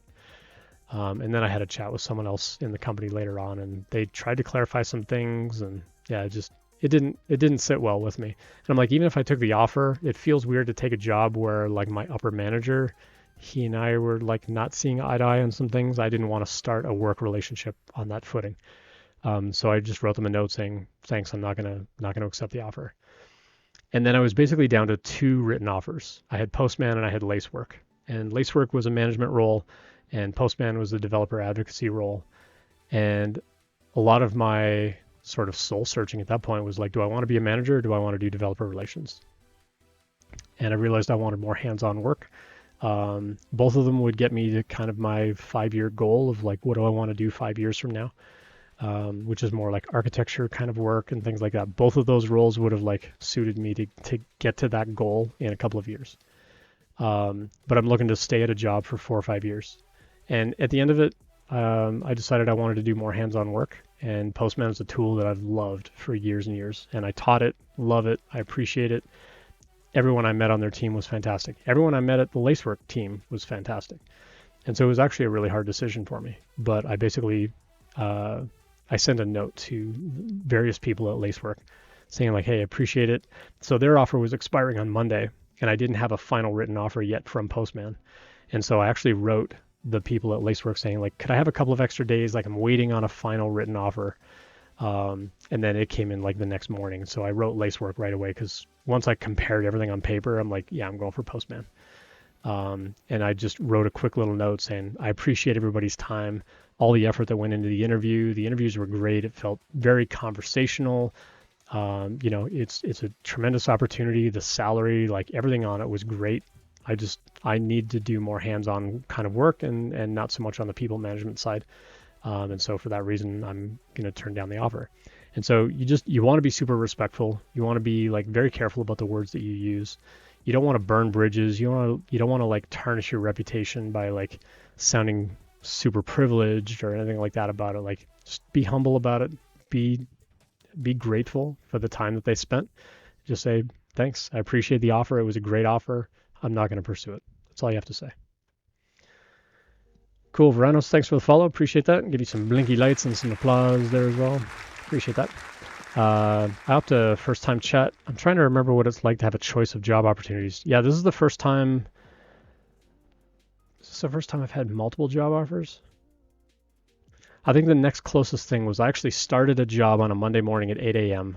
At 11 a.m., I got a phone call with a job offer that I had wanted more. Virus 12, good to see you, and give you some blinky lights too. Appreciate the follow. And so I actually went to that job at 8 a.m., started filling out all the HR paperwork, and then my phone rings at 11. And normally, the first day of the job, I would have my phone on silent and whatever. I had interviewed at this gaming company called Armor Games, and fantastic crew, and I kind of wanted to tinker in the gaming company a little bit. But this other guy that I worked with at a previous job got me an interview with this other company, and they basically did no technical challenge. This was back in 2009, 2010. Yeah, it was like late 2009, early 2010. And so they didn't do like a technical challenge at all. And it was just conversation, and they made an offer. And so because I was waiting and waiting and waiting for Armor Games to get back to me. Well, Armor Games called the day that I started my other job with this other company. And so I went immediately to my manager. I'm like, I'm sorry to do this, but I was actually waiting for this other job offer. It never came through, and yours was expiring, and that's why I took your job. But they just called, and I'm going to go take that other job. And he was furious. I'm like, please don't let this reflect on my friend that got me this job. And he's like, how could it not reflect on him? He referred you for this job, and you're like walking away. And I'm like, well, in actuality, like it's not like I actually did any coding or anything like that. Like I was trying to play it off. It's like, it's not like I actually accomplished anything. I've only been here for 3 hours. All I've done is fill out some HR paperwork. But it meant they had to open up the role and like interview people all over again. So I understand in hindsight, having been a hiring manager, it was kind of a jerk thing to do, but you're in charge of your career. You're the one setting the course. You're the one setting the pace for what you do with your career. And so that was the only other time where I had like really close back-to-back offers. But like I said, in previous job hunts for myself, I was always very strategic about, I want that job. I'm going to do whatever it takes to get that job. Or I was reached out to by a recruiter, and I'm like, yeah, all right, I'll go interview, and if it turns into a job offer, fine, but I'm already working anyway, so no big deal if I don't get it. And sometimes it turned into a job offer, and it's like, okay, I guess I'll go take that job now. And I would change jobs that way. But I stopped using recruiters in 2011. Yeah, when I went to SendGrid, that was the last time I used a recruiter. Haven't needed a recruiter, honestly, for the longest time. I didn't even need to use a recruiter then. I'm like, do I really want to go work for an email company? Like, I hate spam. Do I really want to go work for a company that like lets people, send spam? Well, it turns out SendGrid's a lot better about that. They've been bought by Twilio, and it was a fantastic place to work. I loved every day of my 4 years working there. It was fantastic. Earthbase 2 says it was brutal. I'm presuming that you said it was brutal what I did to that company where I just walked away after 3 hours of work. That was my shortest job ever. I worked for 3 hours, and they didn't pay me for that 3 hours. Can you believe it? It's fine. I'll give them 3 hours of free time to put that burden back on them of like opening up that job rec and hiring all over again. But whatever. my friend ended up leaving the company within a year, but I like avoided that guy for like 3 years afterwards. I felt so bad about walking away from that job. Mastermindio, thanks for the follow. Appreciate that. Give you some blinky lights. But I felt so bad. I didn't call him. I didn't email him. Like no contact at all. And I finally reached out one day and I'm like, I'm sorry about what happened there. He's like, no, it's fine. He goes, I stayed like only like 6 months or 8 months after that happened. And he goes, I left too. He's like, no, it's no big deal. I'm like, oh, I wish I'd known that you had left. I would have been in contact like years ago. And so we've since kind of reconciled, but I told him I felt really bad, really embarrassed about like walking away from a job where a friend referred me, and then I ended up not taking the job. But other than that, this is the only other job hunt I've had where I've had multiple competing offers at the same time.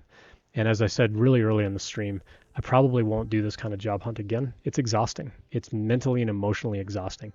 Thankfully, I had quit my job in December, and so I had nothing but full-time effort to put into the job hunt. That was like the one sort of blessing in all of that, is I wasn't working, and so I had all the time I needed to like schedule interviews, and the only thing I had to deal with was like, oh, I can't do an interview at that time. I'm interviewing with another company then. But then like having this standing verbal offer also helped speed everything else up, and then once I started getting written offers because of that, then it made it even easier to say like, hey, I got a written offer. This is what's in the offer, like, and using that as a negotiation tactic to some degree. But because some of the roles were drastically different, like some were management, some were developer relations, they weren't like really apples to apples comparisons. And so for me, like I said, it was the first time I think in my career that I can recall where I had like multiple interviews and got multiple offers, and I won't do it again. I would much rather fall back on my strategy of I'm already working. I can take whatever time I need to like go pursue a job while I'm working. I'll like take some time off and like go to a dentist appointment or something if I need to interview.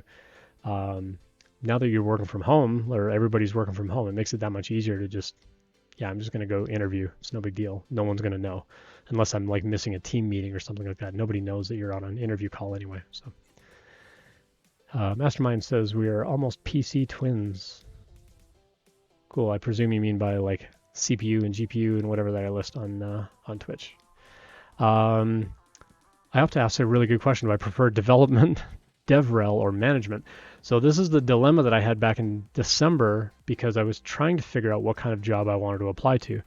Back in December, I had applied for an engineering role at one company and 2 developer relations roles, and a third one, which was a teaching job at Amazon. And the teaching job at Amazon was to actually become an instructor for the AWS certifications. And so it was basically development, 2 DevRel roles, and then an education role. And when none of those panned out, so one of the DevRel roles, they kind of paused hiring, so that didn't work out. The other one I got rejected from because I screwed up. I dropped the ball in a bad way on their interview process. And then I just didn't get the Amazon job, which in retrospect, I'm kind of happy I didn't get the job. And then the engineering role, I kind of toyed with the idea of like, do I want to go back to a startup? And it's a startup that I like. Like, don't get me wrong, I like the people that work at the startup, but their interview process wasn't fantastic. And so I've written about that. I've talked about it. It's like they gave me a leak code challenge that had absolutely nothing to do with the company. And it was a bad experience. From a candidate point of view, it was a bad experience. So I walked away. And then I'm like, well, you know what? I'm just going to enjoy the holidays with the family. And, got to spend more time with the wife and kids and take my time doing like Christmas shopping. And we went up to the mountains for a day. And I just kind of casually kind of poked around at like a few ideas of a couple of jobs. And then once January hit, it was like full-time job hunt. But to go back to Iapto's question, development, DevRel, or management, at that point, I was only doing one other developer interview, and it was with a company called WorkRamp, and their interview process was amazing. It's like, all right, we got a tech challenge. I'm like, oh, great, leak code, here we go. And I get in there, and they're like, all right, so we make this tool that's this learning management system, and what we want to do is we want to hit an endpoint that's going to grab a bunch of JSON data that tells us all the different people that took the classes that were set up in the LMS with how much time they spent taking the class, and sometimes they take the class more than once. and we want to like calculate a bunch of statistics. And I'm like, that's amazing. I'm like, let's do it. So I hopped into Python and I'm like, let's do all these things. And I was talking about what my typical process would be for a production level system of like caching and errors and like error handling and exception handling and blah, blah, blah. And I'm like, for the sake of the interview, I know we've got limited time. I'm not going to do all that. But in a real production system, I'd be doing this. And the guy's like, all right, cool. That's what I wanted to hear. And I got down to business and we calculated up the stats and it went really well. And they're like, cool, we want to move you on. And at that point, I'm like, do I want a developer job? I'm like, I don't think I want full-time software development. So I actually thanked them and walked away. I withdrew. And then at that point, it was like, do I want to do management or do I want to do DevRel? And so I had a couple of manager roles that I had applied to that I was interviewing for. And then I had a whole bunch of DevRel jobs that I applied to. And I really like helping people. I really like live streaming. I really like, being on, like panels and being able to share things and teach things at a technical level.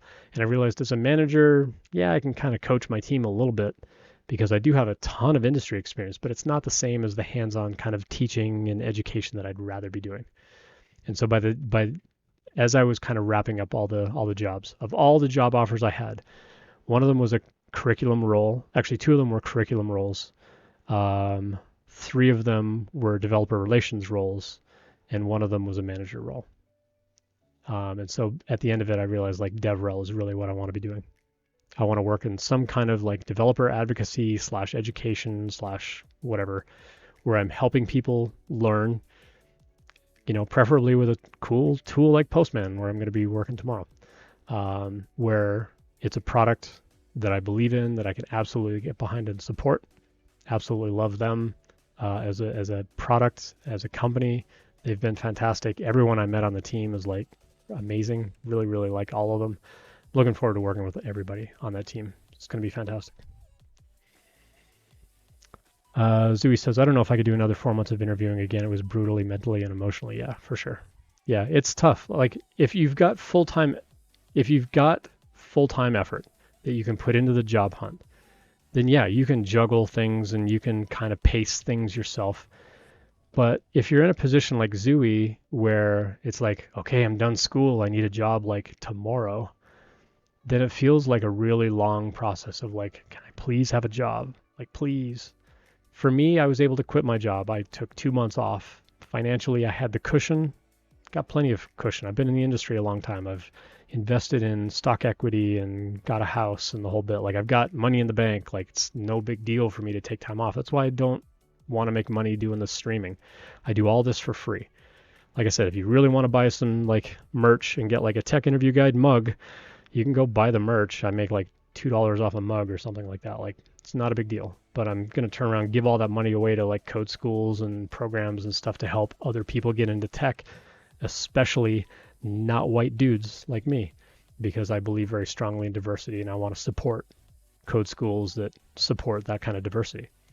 And so I don't care about making money doing this streaming. I do all this stuff for free. There's no ads anywhere on any of my stuff. I know some of you watching Twitch, you get hit with a pre-roll ad, which I can't shut off. But at least during my stream, you're not interrupted with ads like other streamers. And YouTube, I think they'll throw an ad up just because it's YouTube and that's how they make their money. But I don't do this to make money. Like literally, I've been doing streaming for 7 months, 8 months now. I've literally made like $7 in revenue as a streamer. It's like, I don't care. I don't care about making money. It's like, all right, I get to go to Starbucks twice. Yay, me. 8 months of work and I get 2 coffees.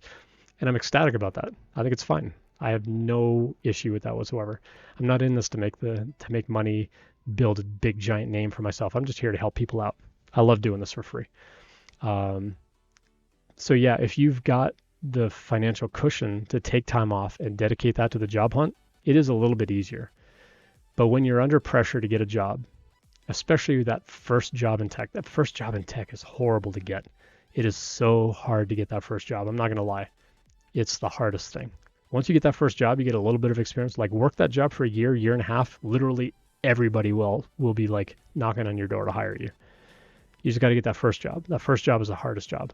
This coming Thursday, I've got a panel of at least 4 other people. I'm trying to get a 5th person in there. 4 other people, and we're just going to be talking about like, why don't companies hire junior devs?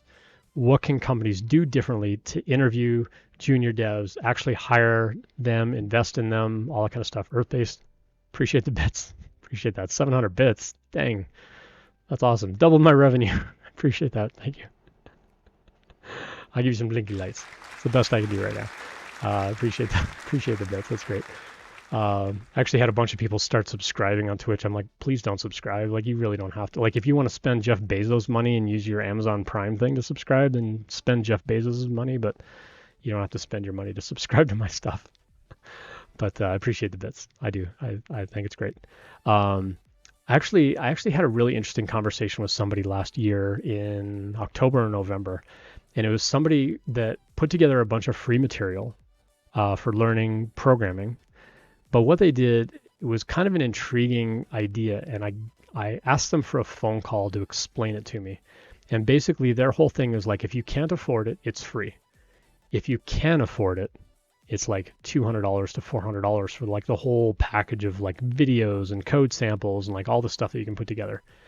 And I'm like, do you really get people paying you like $200 to $400 for these packages? He's like, yeah, because people know that if they pay for it, it allows me to continue making content for free for people that can't afford it. And I'm like, okay. So I actually put a survey out on LinkedIn last year. And I'm like, if I were to charge for content that I already do for free, would you pay for it knowing that it would allow me to continue making free content for other people? And like 70% of the people that responded said, yeah, they would pay for it. And it blew me away. I'm like, I'm still not going to charge money for it. I still love doing it for free. I'm paying for SendGrid to send the emails. I'm paying for all the hosting. I paid for like a ridiculous computer. I paid for like all this stuff because I don't care about making money doing this. I just want to help people out. That's my only mission in this. I just want to help people out.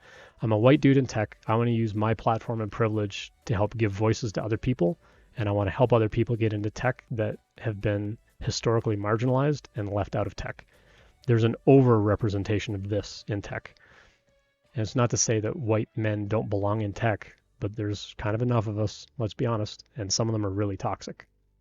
I would love to have a lot more voices and perspectives and backgrounds coming into tech and sharing what they know, because that background and that perspective and that way of looking at things drastically changes everything we do in tech.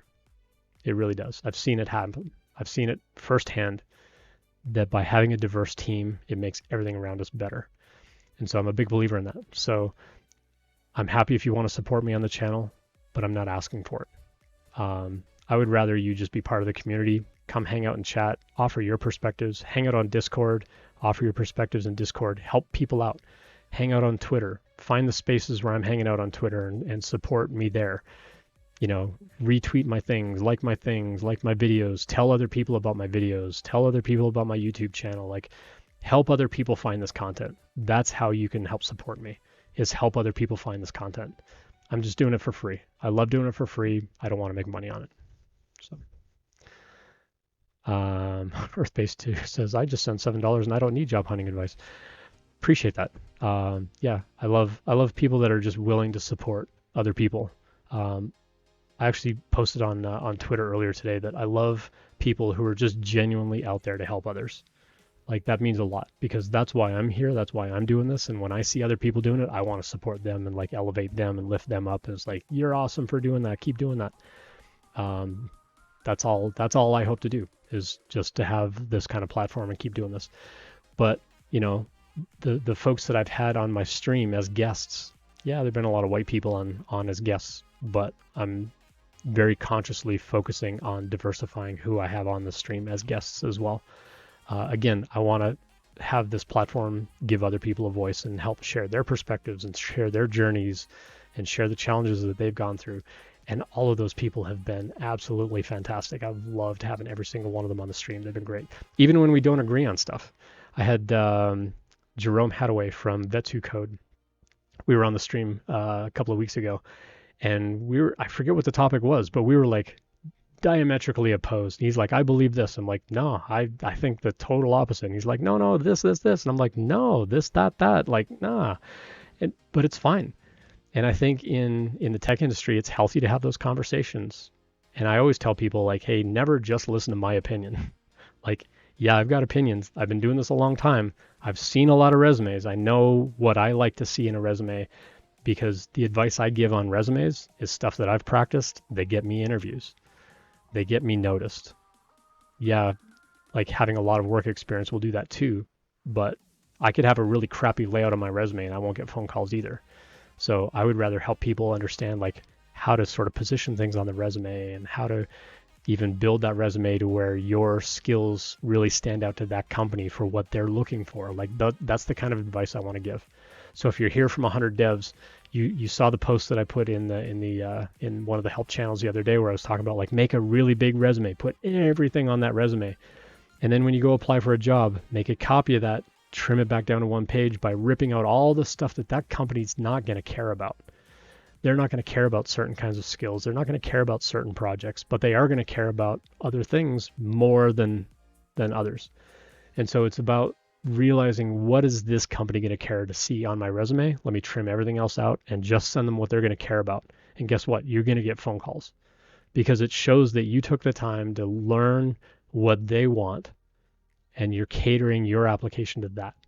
When they ask the question, tell me about yourself, they want you to talk about the skills and the background and the perspective that you bring to that company to make that company better.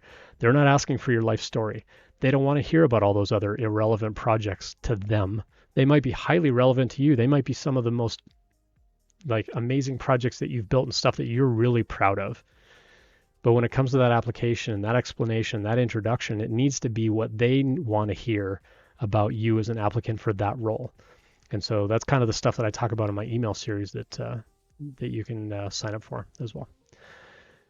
Austin for the win. Good to see you in chat. Thanks for dropping by. First time chat. I have an offer in hand. Congrats. Give you some claps and some blinky lights. Offer in hand. 3 most powerful words in the tech interview space right now. Offer in hand from a company. I'd appreciate some advice on negotiating. Okay, I've been offered $86K to relocate to Denver with no relocation assistance. I'm currently in Ohio.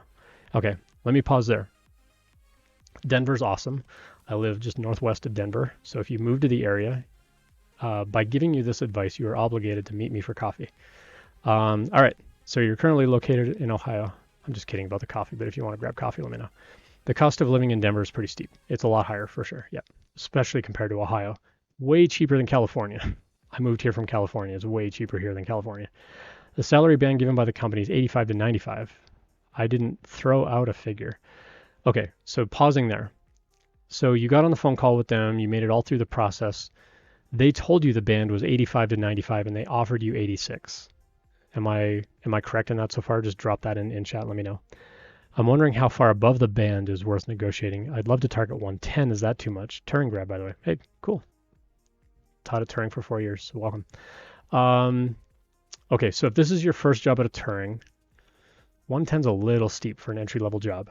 If their band was 85 to 95, I would push them on that band. I would say like, cool, it's a generous offer. Love it. Appreciate everybody's time. I'm really happy with a lot of the offer. I would like, because of relocation and so on, it's a lot more expensive to live in Denver. So if you really need me to relocate and not work remotely, I would like to negotiate like towards the upper part of that band. I'd like to be making between 95 and 105. Want to get your thoughts on that. See how much they'll move. I think 110's a little steep. I typically tell people like 10 to 15% is okay to ask for. Anything above that 15% starts to feel uncomfortable. But here's the thing, you don't want to just say like, hey, you need to pay me more money or I'm not taking the offer. Because if you're too aggressive about it, they'll just pull the offer. If you're being respectful about it and say, this is the value that I bring, this is the skill that I have, the other background that I have, this is how I'm going to make the team better, this is how I'm going to make the company better, this is how I'm going to like help improve this or that. Again, these are the projects that I build that are really on point. Like I'm bringing a lot of relevant experience to the team.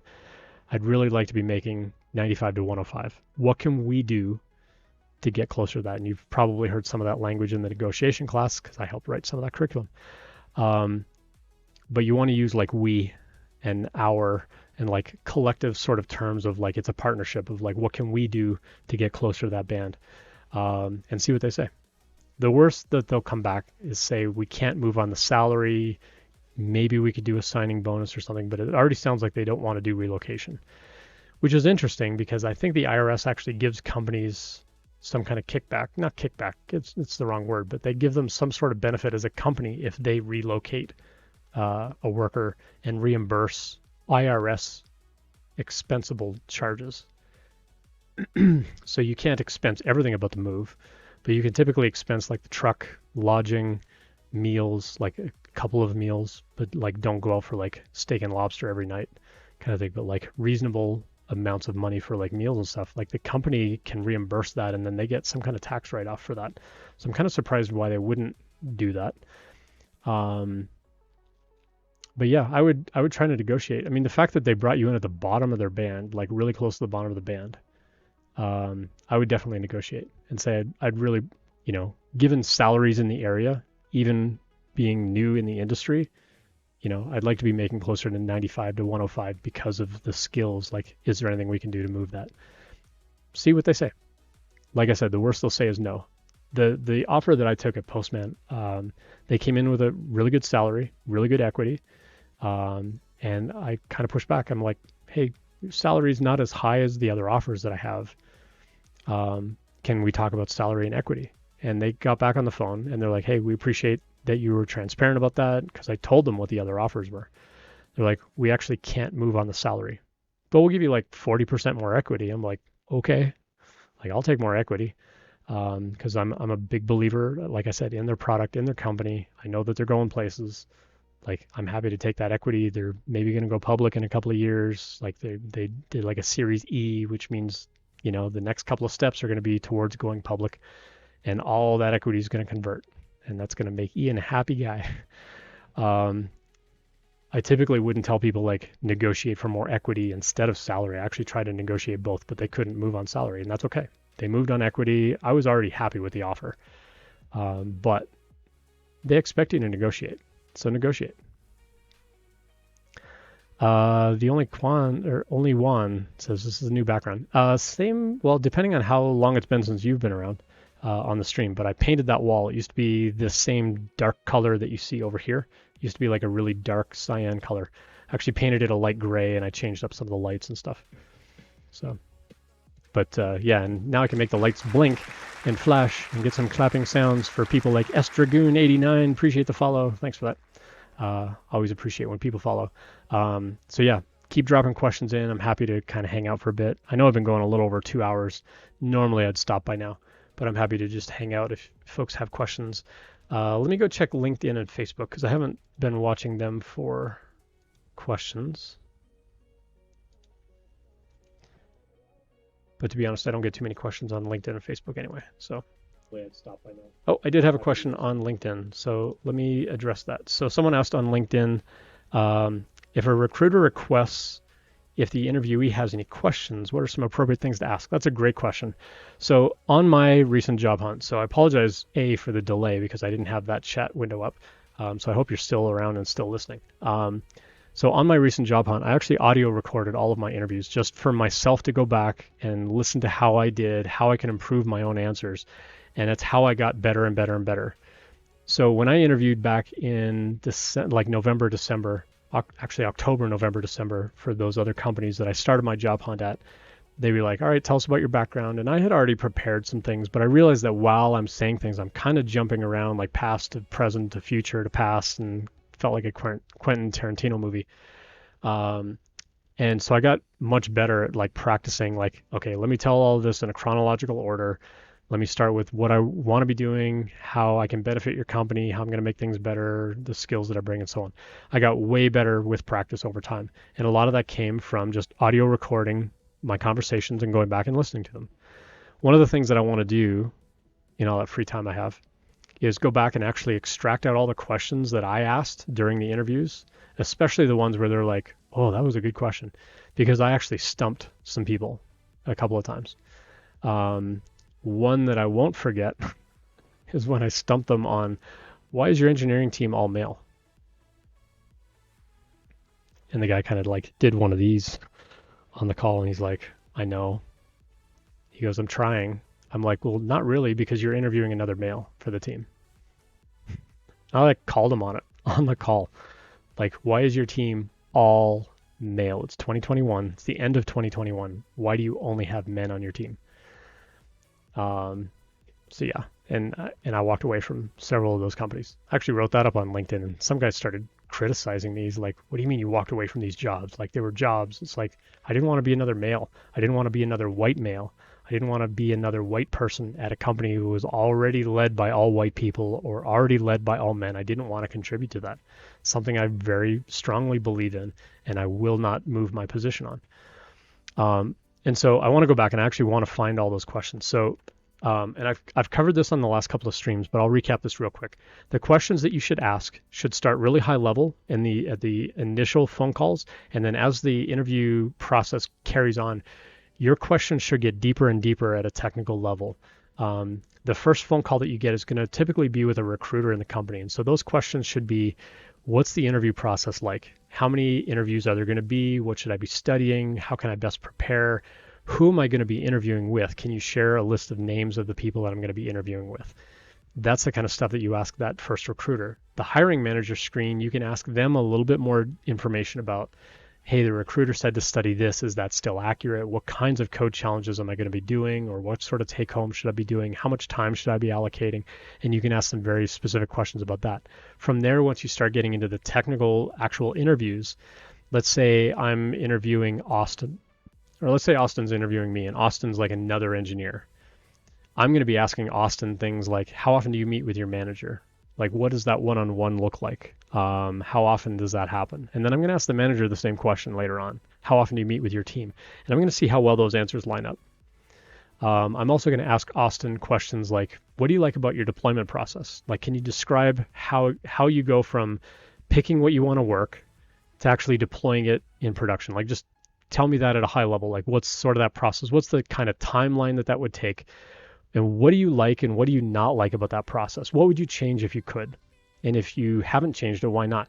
Do you not have the autonomy to do that? Like I'm going to call people out on that stuff. Like, what's bad about your process and why haven't you changed it yet? It's okay to ask those things. You don't want to be too aggressive about it. So you need to word things in a way that's like, if you could change something about that, what would you change? And it's like, oh, like as a team, do you like talk about like when and how to change that kind of stuff, or does somebody else sort of drive that? Like you can be nice about how you ask those questions. One question that I asked on all of these last job interviews that I did, all these last companies that I interviewed with, I asked everybody this question: what do you hope to see in the next person that you bring on the team? Like, what skills, what kind of background, what do you want to see them bring to the team? Techie Wasteland, thanks for the follow. Appreciate that. Give me some blinky lights and some applause. Yay. Thanks for the follow. And so I asked that question to everybody. Partly why I asked that question is because it helped me set up the next interview. If I was on like a hiring screen with a manager and I said, hey, what do you hope to find on the next person on the team? And they're like, oh, I wish someone knew about this kind of skill. Well, guess what? All the rest of the phone calls I have for that company, I've got like a big note at the top of all my notes. Talk about that skill. So then when they all go back and they're like, oh yeah, we interviewed Ian and Ian talked about having this skill, that skill. Now the hiring manager, they're probably going to put 2 and 2 together and go, oh yeah, I told him that, so that's why he's talking about it. But if I can back it up, like I'm not just lying like, oh yeah, I totally have that skill. If I can actually demonstrate that I've got that skill, it makes me stand out a lot more as a candidate. And so I use that question to set up all my future phone calls with that same company. It also kind of helped me see patterns across like, okay, well, for developer relations, everyone's kind of looking for this kind of skill. And so I'm just going to talk about how I've done that in the past. If I have, or if I haven't, I'm going to talk about like, oh yeah, I totally want to learn that thing. And these are the steps I'm already taking now to go learn that thing so that I can be better at that on the job. So you want to show kind of that initiative. And so that'll give you some idea around the questions, but the questions should get deeper and deeper and deeper at a technical level the farther through the process you get. You don't want to start the interview by like hammering them with questions. The recruiter that you get on that first phone call, they've got maybe 2 minutes, 3 minutes to answer some questions, so they need to be fast. The hiring manager, they're probably going to take 5 to 10 minutes, answer some questions. Some interviews I got, like as soon as I got on the call with that person, they started with, "You got any questions for me?" Like it wasn't even like, "Hey, let me ask you some questions. Tell me about yourself, blah, blah, blah." They would start the call with, "Do you have any questions for me?" I would always have questions prepared. And I would always say, "Well, let's start with this and let's just get the conversation going." And they're like, "Cool." And we would talk about that one thing, and then it just, we would start branching off and go on tangents, and it felt like conversation, which is what interviews should be.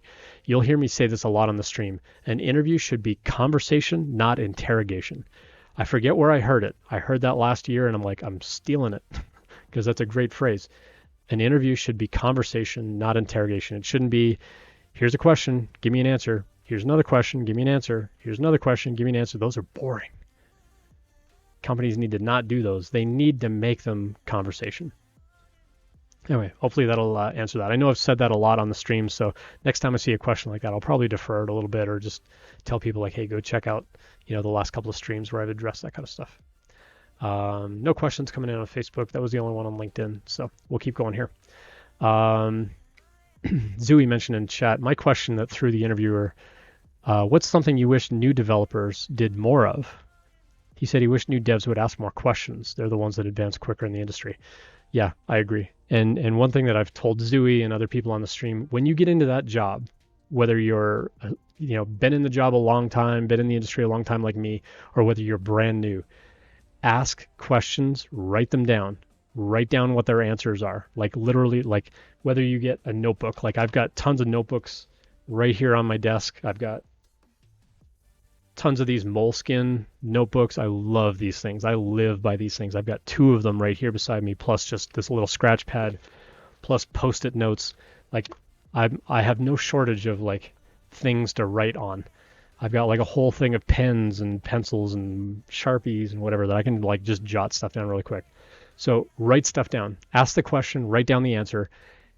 Better yet, put it into some kind of digital format and have them review it later and say, "Hey, that question that I asked, this is what I wrote down as the answer. Can you just double check that I wrote that down accurately?"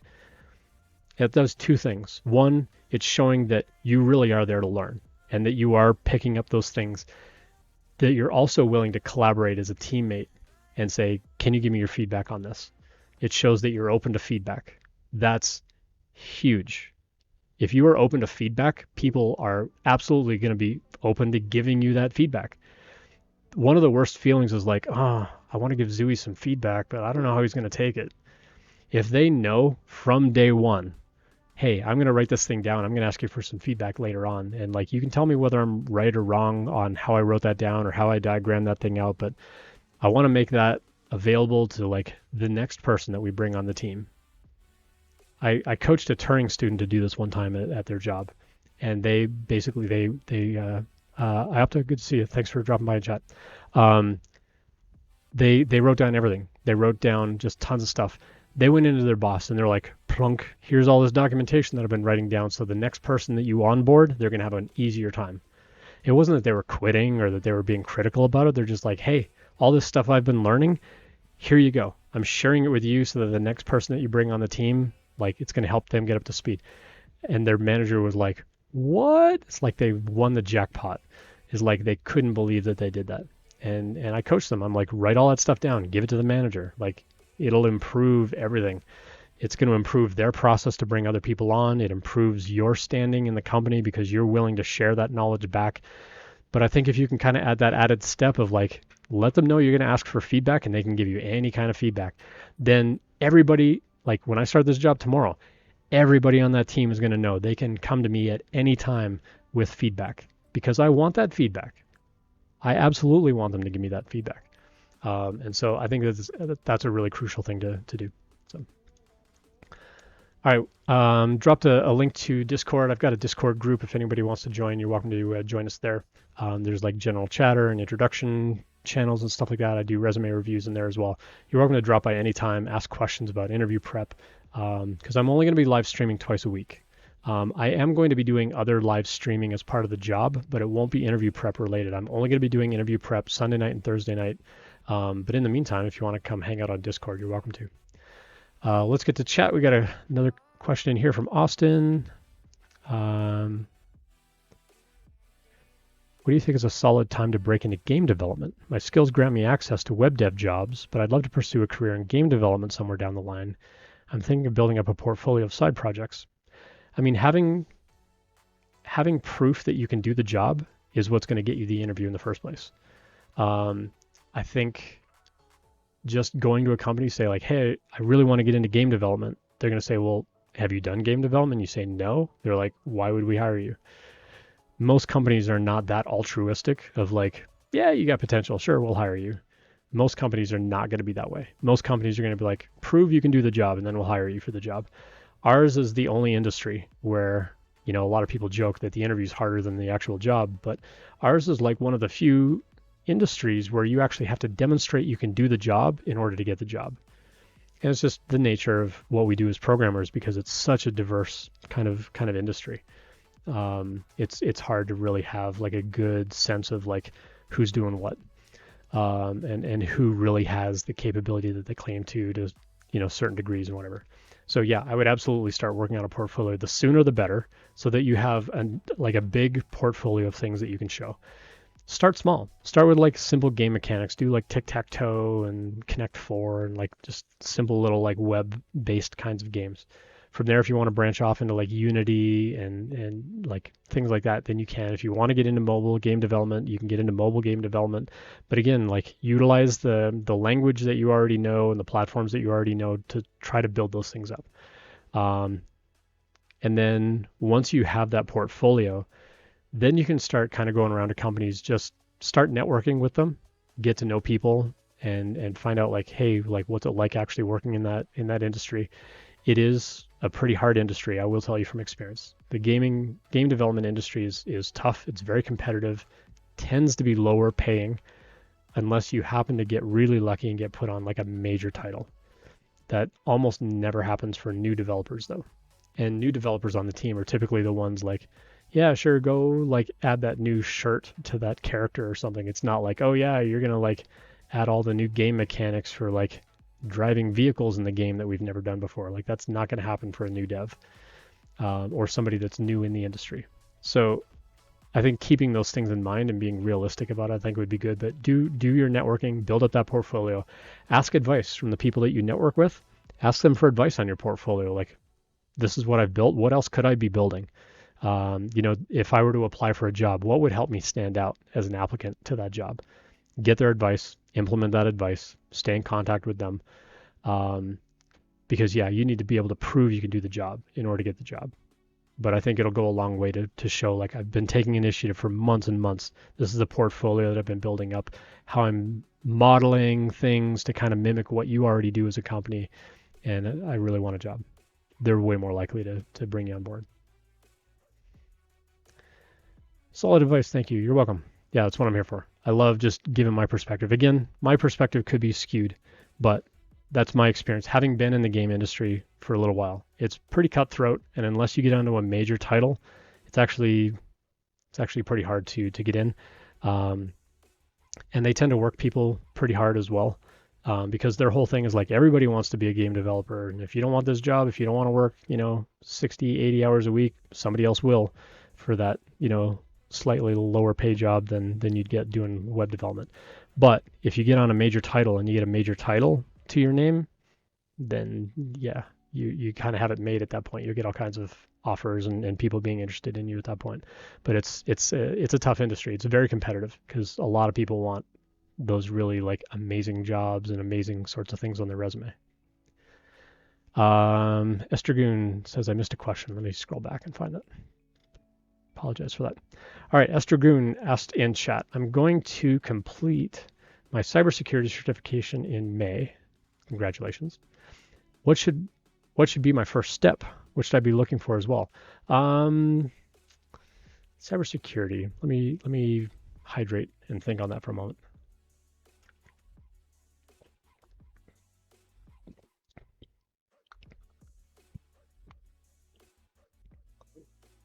This stream is not brought to you by Hint Water. It's brought to you by me. I just like drinking Hint Water. RC Maniac, good to see you in chat. All right, so cybersecurity. Let's talk about cybersecurity. Um, there are a lot of things going on in cybersecurity. I was asked years ago from a Turing student actually. They said, what are some industries that I can learn about and get into that have like job security?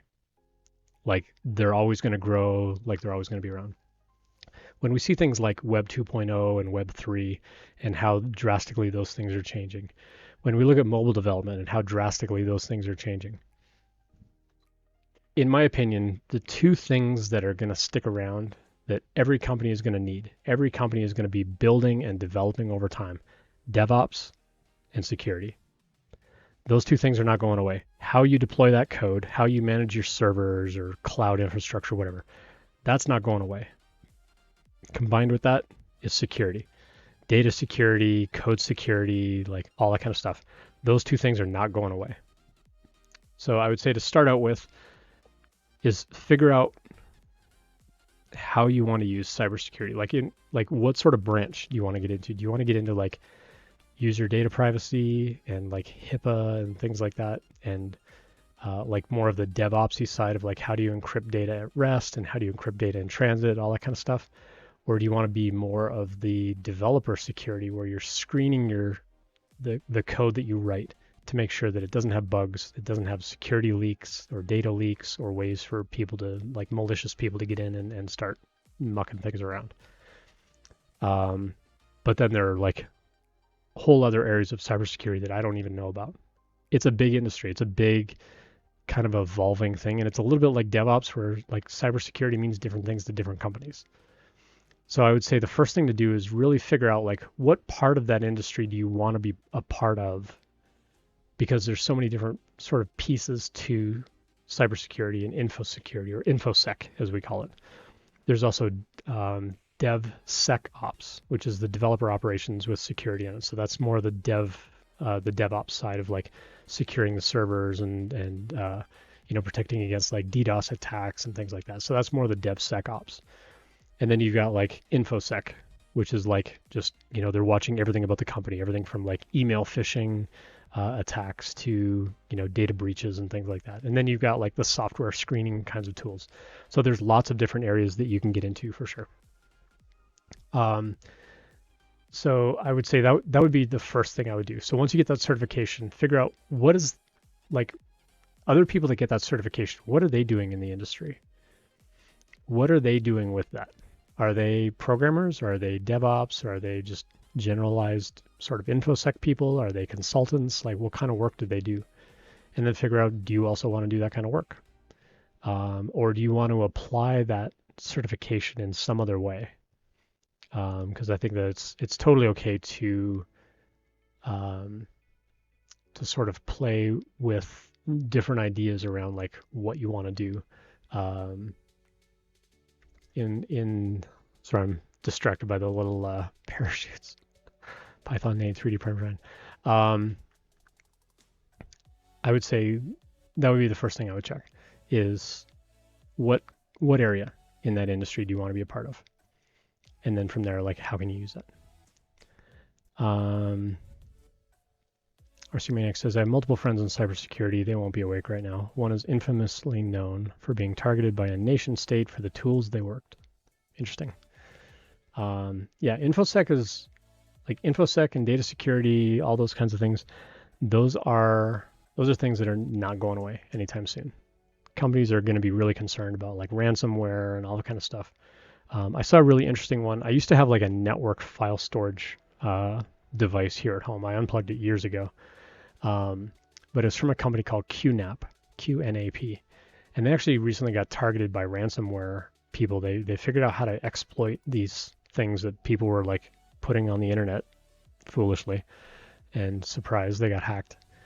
But what they did is they went in and they encrypted all your data, and they said, well, you can send us $500 worth of Bitcoin, or you can put a lot of pressure on QNAP to go fix this. And what they did is they sent a message to QNAP saying, you need to pay us like, it was something like $2 million. And if you pay us $2 million, well, it was something like, if you pay us like $500,000, we'll tell you about the bug. But if you pay us $2 million, we'll give you the master decryption key that all of your customers need to decrypt all of their data that has now been ransomwared and encrypted. And I haven't heard yet whether QNAP has responded. But basically, everybody's like all their data is encrypted and unusable because it got exploited. And so there are a lot of branches of cybersecurity, and knowing how you want to get involved and like what's happening in the industry and what's happening in the world, generally speaking, and figure out from there what you want to leverage.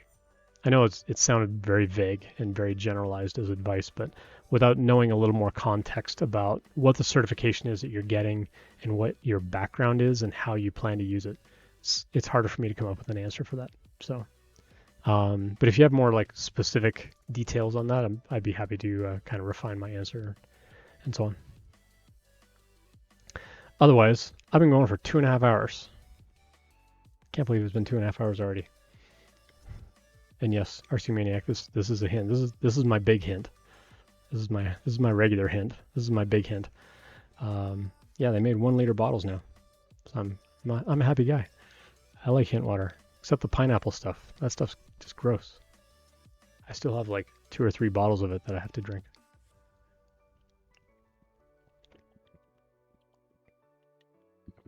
But yeah, if there are other questions, I'm happy to kind of hang out for a little bit.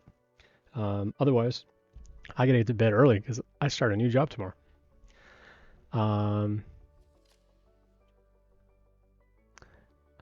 Oh, Techie Wasteland actually asked a question. How long have I been streaming for? I actually started streaming last July, so about 7 months, a little over 7 months, twice a week, except for like a few days here or there. Like I had some shoulder surgery, so I was off for a little while, and then I needed a break while I was doing interviews and stuff. But yeah, generally, yeah, I've been doing this pretty much twice a week since early July last year. Have a blast with it. I love helping people out. I love just sharing my perspectives and ideas on things. But again, don't ever just listen to one person. Listen to lots of people. Get lots of advice. Hear from lots of people. That's the best way. I kind of joke that in the tech industry, it's a little bit like politics and religion, where you might have like a certain mindset, but if you're open to hearing other perspectives, it'll help you kind of refine your own ideas. And it can be a lot that way with interview advice or just technical advice in general. If you listen to more people, it's going to help you have a better perspective yourself. So like, for example, the resume reviews I did earlier tonight, you don't have to build your resume that way. You don't have to. If you're applying for a job where I'm working and I'm the hiring manager and you build a resume like that, I'm going to love that resume. I'm probably going to call you for that interview. But other people may look at that and go, no, that's not a good format. You can't please everybody. Everybody you ask is going to have different input and different ideas on what looks good, what layout is good, and whatever. You're going to see tons and tons of stuff out there going, this is the perfect layout. It's like, to them, I'm going to look at it and go, nope, it should be rearranged this way. And Zooey might look at it and say, no, it should be this way. Everybody you ask is going to give you slightly different answers and ideas. What you need to do is take that advice and go, cool, I've heard all these opinions. This is how I'm going to do it. And this is how I'm going to build my resume and submit it. And take it, own it. It's yours. It's your resume. You can do what you want with it. So yeah, don't ever just listen to one person's advice. Always gain a lot of perspectives from a lot of people, and that's going to help kind of shape your own perspective for sure. Cool. RC Maniac says, congrats on starting the new job as a postmaster. So we're actually called postmanauts. Their mascot is like a little astronaut, and so they call their new employees postmanauts, or actually just all their employees are postmanauts. Saw the joyful comments on my search. Oh, on Twitter, yeah, very cool. I'm going to be doing developer advocacy, so I'm a senior developer advocate. So I'm going to be doing everything from blogging to live streaming to tech talks, maybe conferences. A lot of developer education, basically, is what I'm going to be really pushing for, and I'm probably going to talk to them too of like, hey, could I get on like a rotation of some kind to like go work with code schools and universities and things like that to teach them about Postman, so that people get into using our tool like earlier in their career. I think it'd be great. So yeah, so I will be a postmanaut as of tomorrow. RC Maniac says, I'm here because my hair will gray if I watch Chris's stream. He's doing a printer giveaway. Oh, that's right. He's doing the 3D printer giveaway. We should go raid Chris. Is he still streaming right now? Let me go see. Yeah, he is still streaming. Yeah, maybe we'll go raid Chris. He's doing a printer giveaway, but he's trying to build the printer. Oh, wow. It's a much more manual process. He spent 30 minutes trying to fix some wires. So Chris is brand new at 3D printing. Chris is actually going to be on my stream on February 10th. I'm going to tear apart his resume and his LinkedIn profile. So that'll be fun. Looking forward to that. I did get a whisper on Twitch. Someone asked anonymously, how does Postman feel about your channel here? Will you continue to stream? Yes, I will absolutely continue to stream. They're totally okay with it. I told them that I wanted to maintain copyright on all the content that I write, and they're like, cool, yeah, no problem. It's completely unrelated to Postman, so we don't care. As long as I'm not doing it during work hours and I'm not using their laptop to do it, but I got plenty of other gear of my own that I don't need to use theirs. I may set up their MacBook to stream as part of streaming for Postman. So any streaming that you see me do during the day, I'll have the Postman logo and probably white and orange lights in the background and stuff like that. So if you tune into one of my streams and you don't see Tech Interview Guide, I'm working. You can still say hi, you can still hang out and ask what I'm doing and ask me to explain things, but I'll be on the job at that point. So the interview prep is still just going to be Sunday night and Thursday night. Any other streaming you see me do during the day is going to be work-related stuff. But yeah. Cool. Appreciate all the kudos for everybody. I'm really excited about the new job tomorrow for sure. So I'm going to modify this video because Alex wants me to trim out his resume or their resume. So I'm going to go clip that out and then I'm going to post that up on YouTube. I will definitely post the Discord link on YouTube. All the other platforms have it. Definitely come hang out on Discord. I'm going to paste it in here one more time. I forget if I made a, did I make a Discord command? Discord. I did. Okay, so bang Discord. We'll give you the Discord link. So yeah, come hang out with us on Discord at any time. I think that's the link. Can somebody double check that link and make sure it's the right one? I think it's different than the one I just copied and pasted. Just want to make sure that I'm giving out the right link to everybody. But yeah, come by and hang out on Discord as well. It's just for interview prep. I mean, there's general chatter if you want to just chat and introduce yourselves and things like that and ask each other questions. I'm totally okay with that. If you find other resources that you think would be helpful for other people, please post those as well and I'll help promote them too. They are different links. Well, yeah, they're different from reading. I'm just curious whether the stream elements one that says join us on Discord, I'm curious whether that actually goes to my Discord though. Because I know you can get a different link that puts you immediately into a different room than other rooms. So I'm just kind of curious, where does that actually go?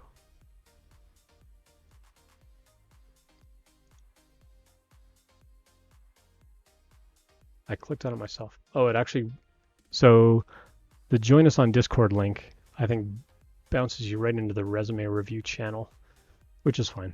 Either way, you're going to get there. So they both go to the same Discord. Cool, thanks. Awesome. All right, well, I'm going to call it a night. I'm going to clip up that one resume review, and then I'll get this pushed up to YouTube. Thanks for hanging out tonight, everybody. Really appreciate it. Lots of viewers tonight, lots of chat. Appreciate it. Great questions, as always. Keep bringing those questions. Help me as well with promotion because I'm bad at marketing. So tell other people about the stream. Tell other people about Twitter. I'm Ian Douglas 736 on Twitter, LinkedIn, Twitch, Linktree. I made a link tree today for all the things. So yeah, have people follow and subscribe for notifications and stuff like that. Appreciate any help that you can do. And we'll see you on Thursday. So Thursday we got a panel, 4, maybe 5 other people plus me, and we're just going to rant about hiring juniors in the tech industry and how that needs to change. So definitely come back and hang out with us Thursday. And I'll be doing a ton of promotions. What's up, Trash Dev? Good to see you. Just in time for me to leave. But yeah, definitely come hang out with us on Thursday and share your perspectives there too. I think I'll try and raid Chris. He's got a lot of people over there right now, so we'll go raid him. So raid Chris Perillo. Cool. And we'll see you all on Thursday.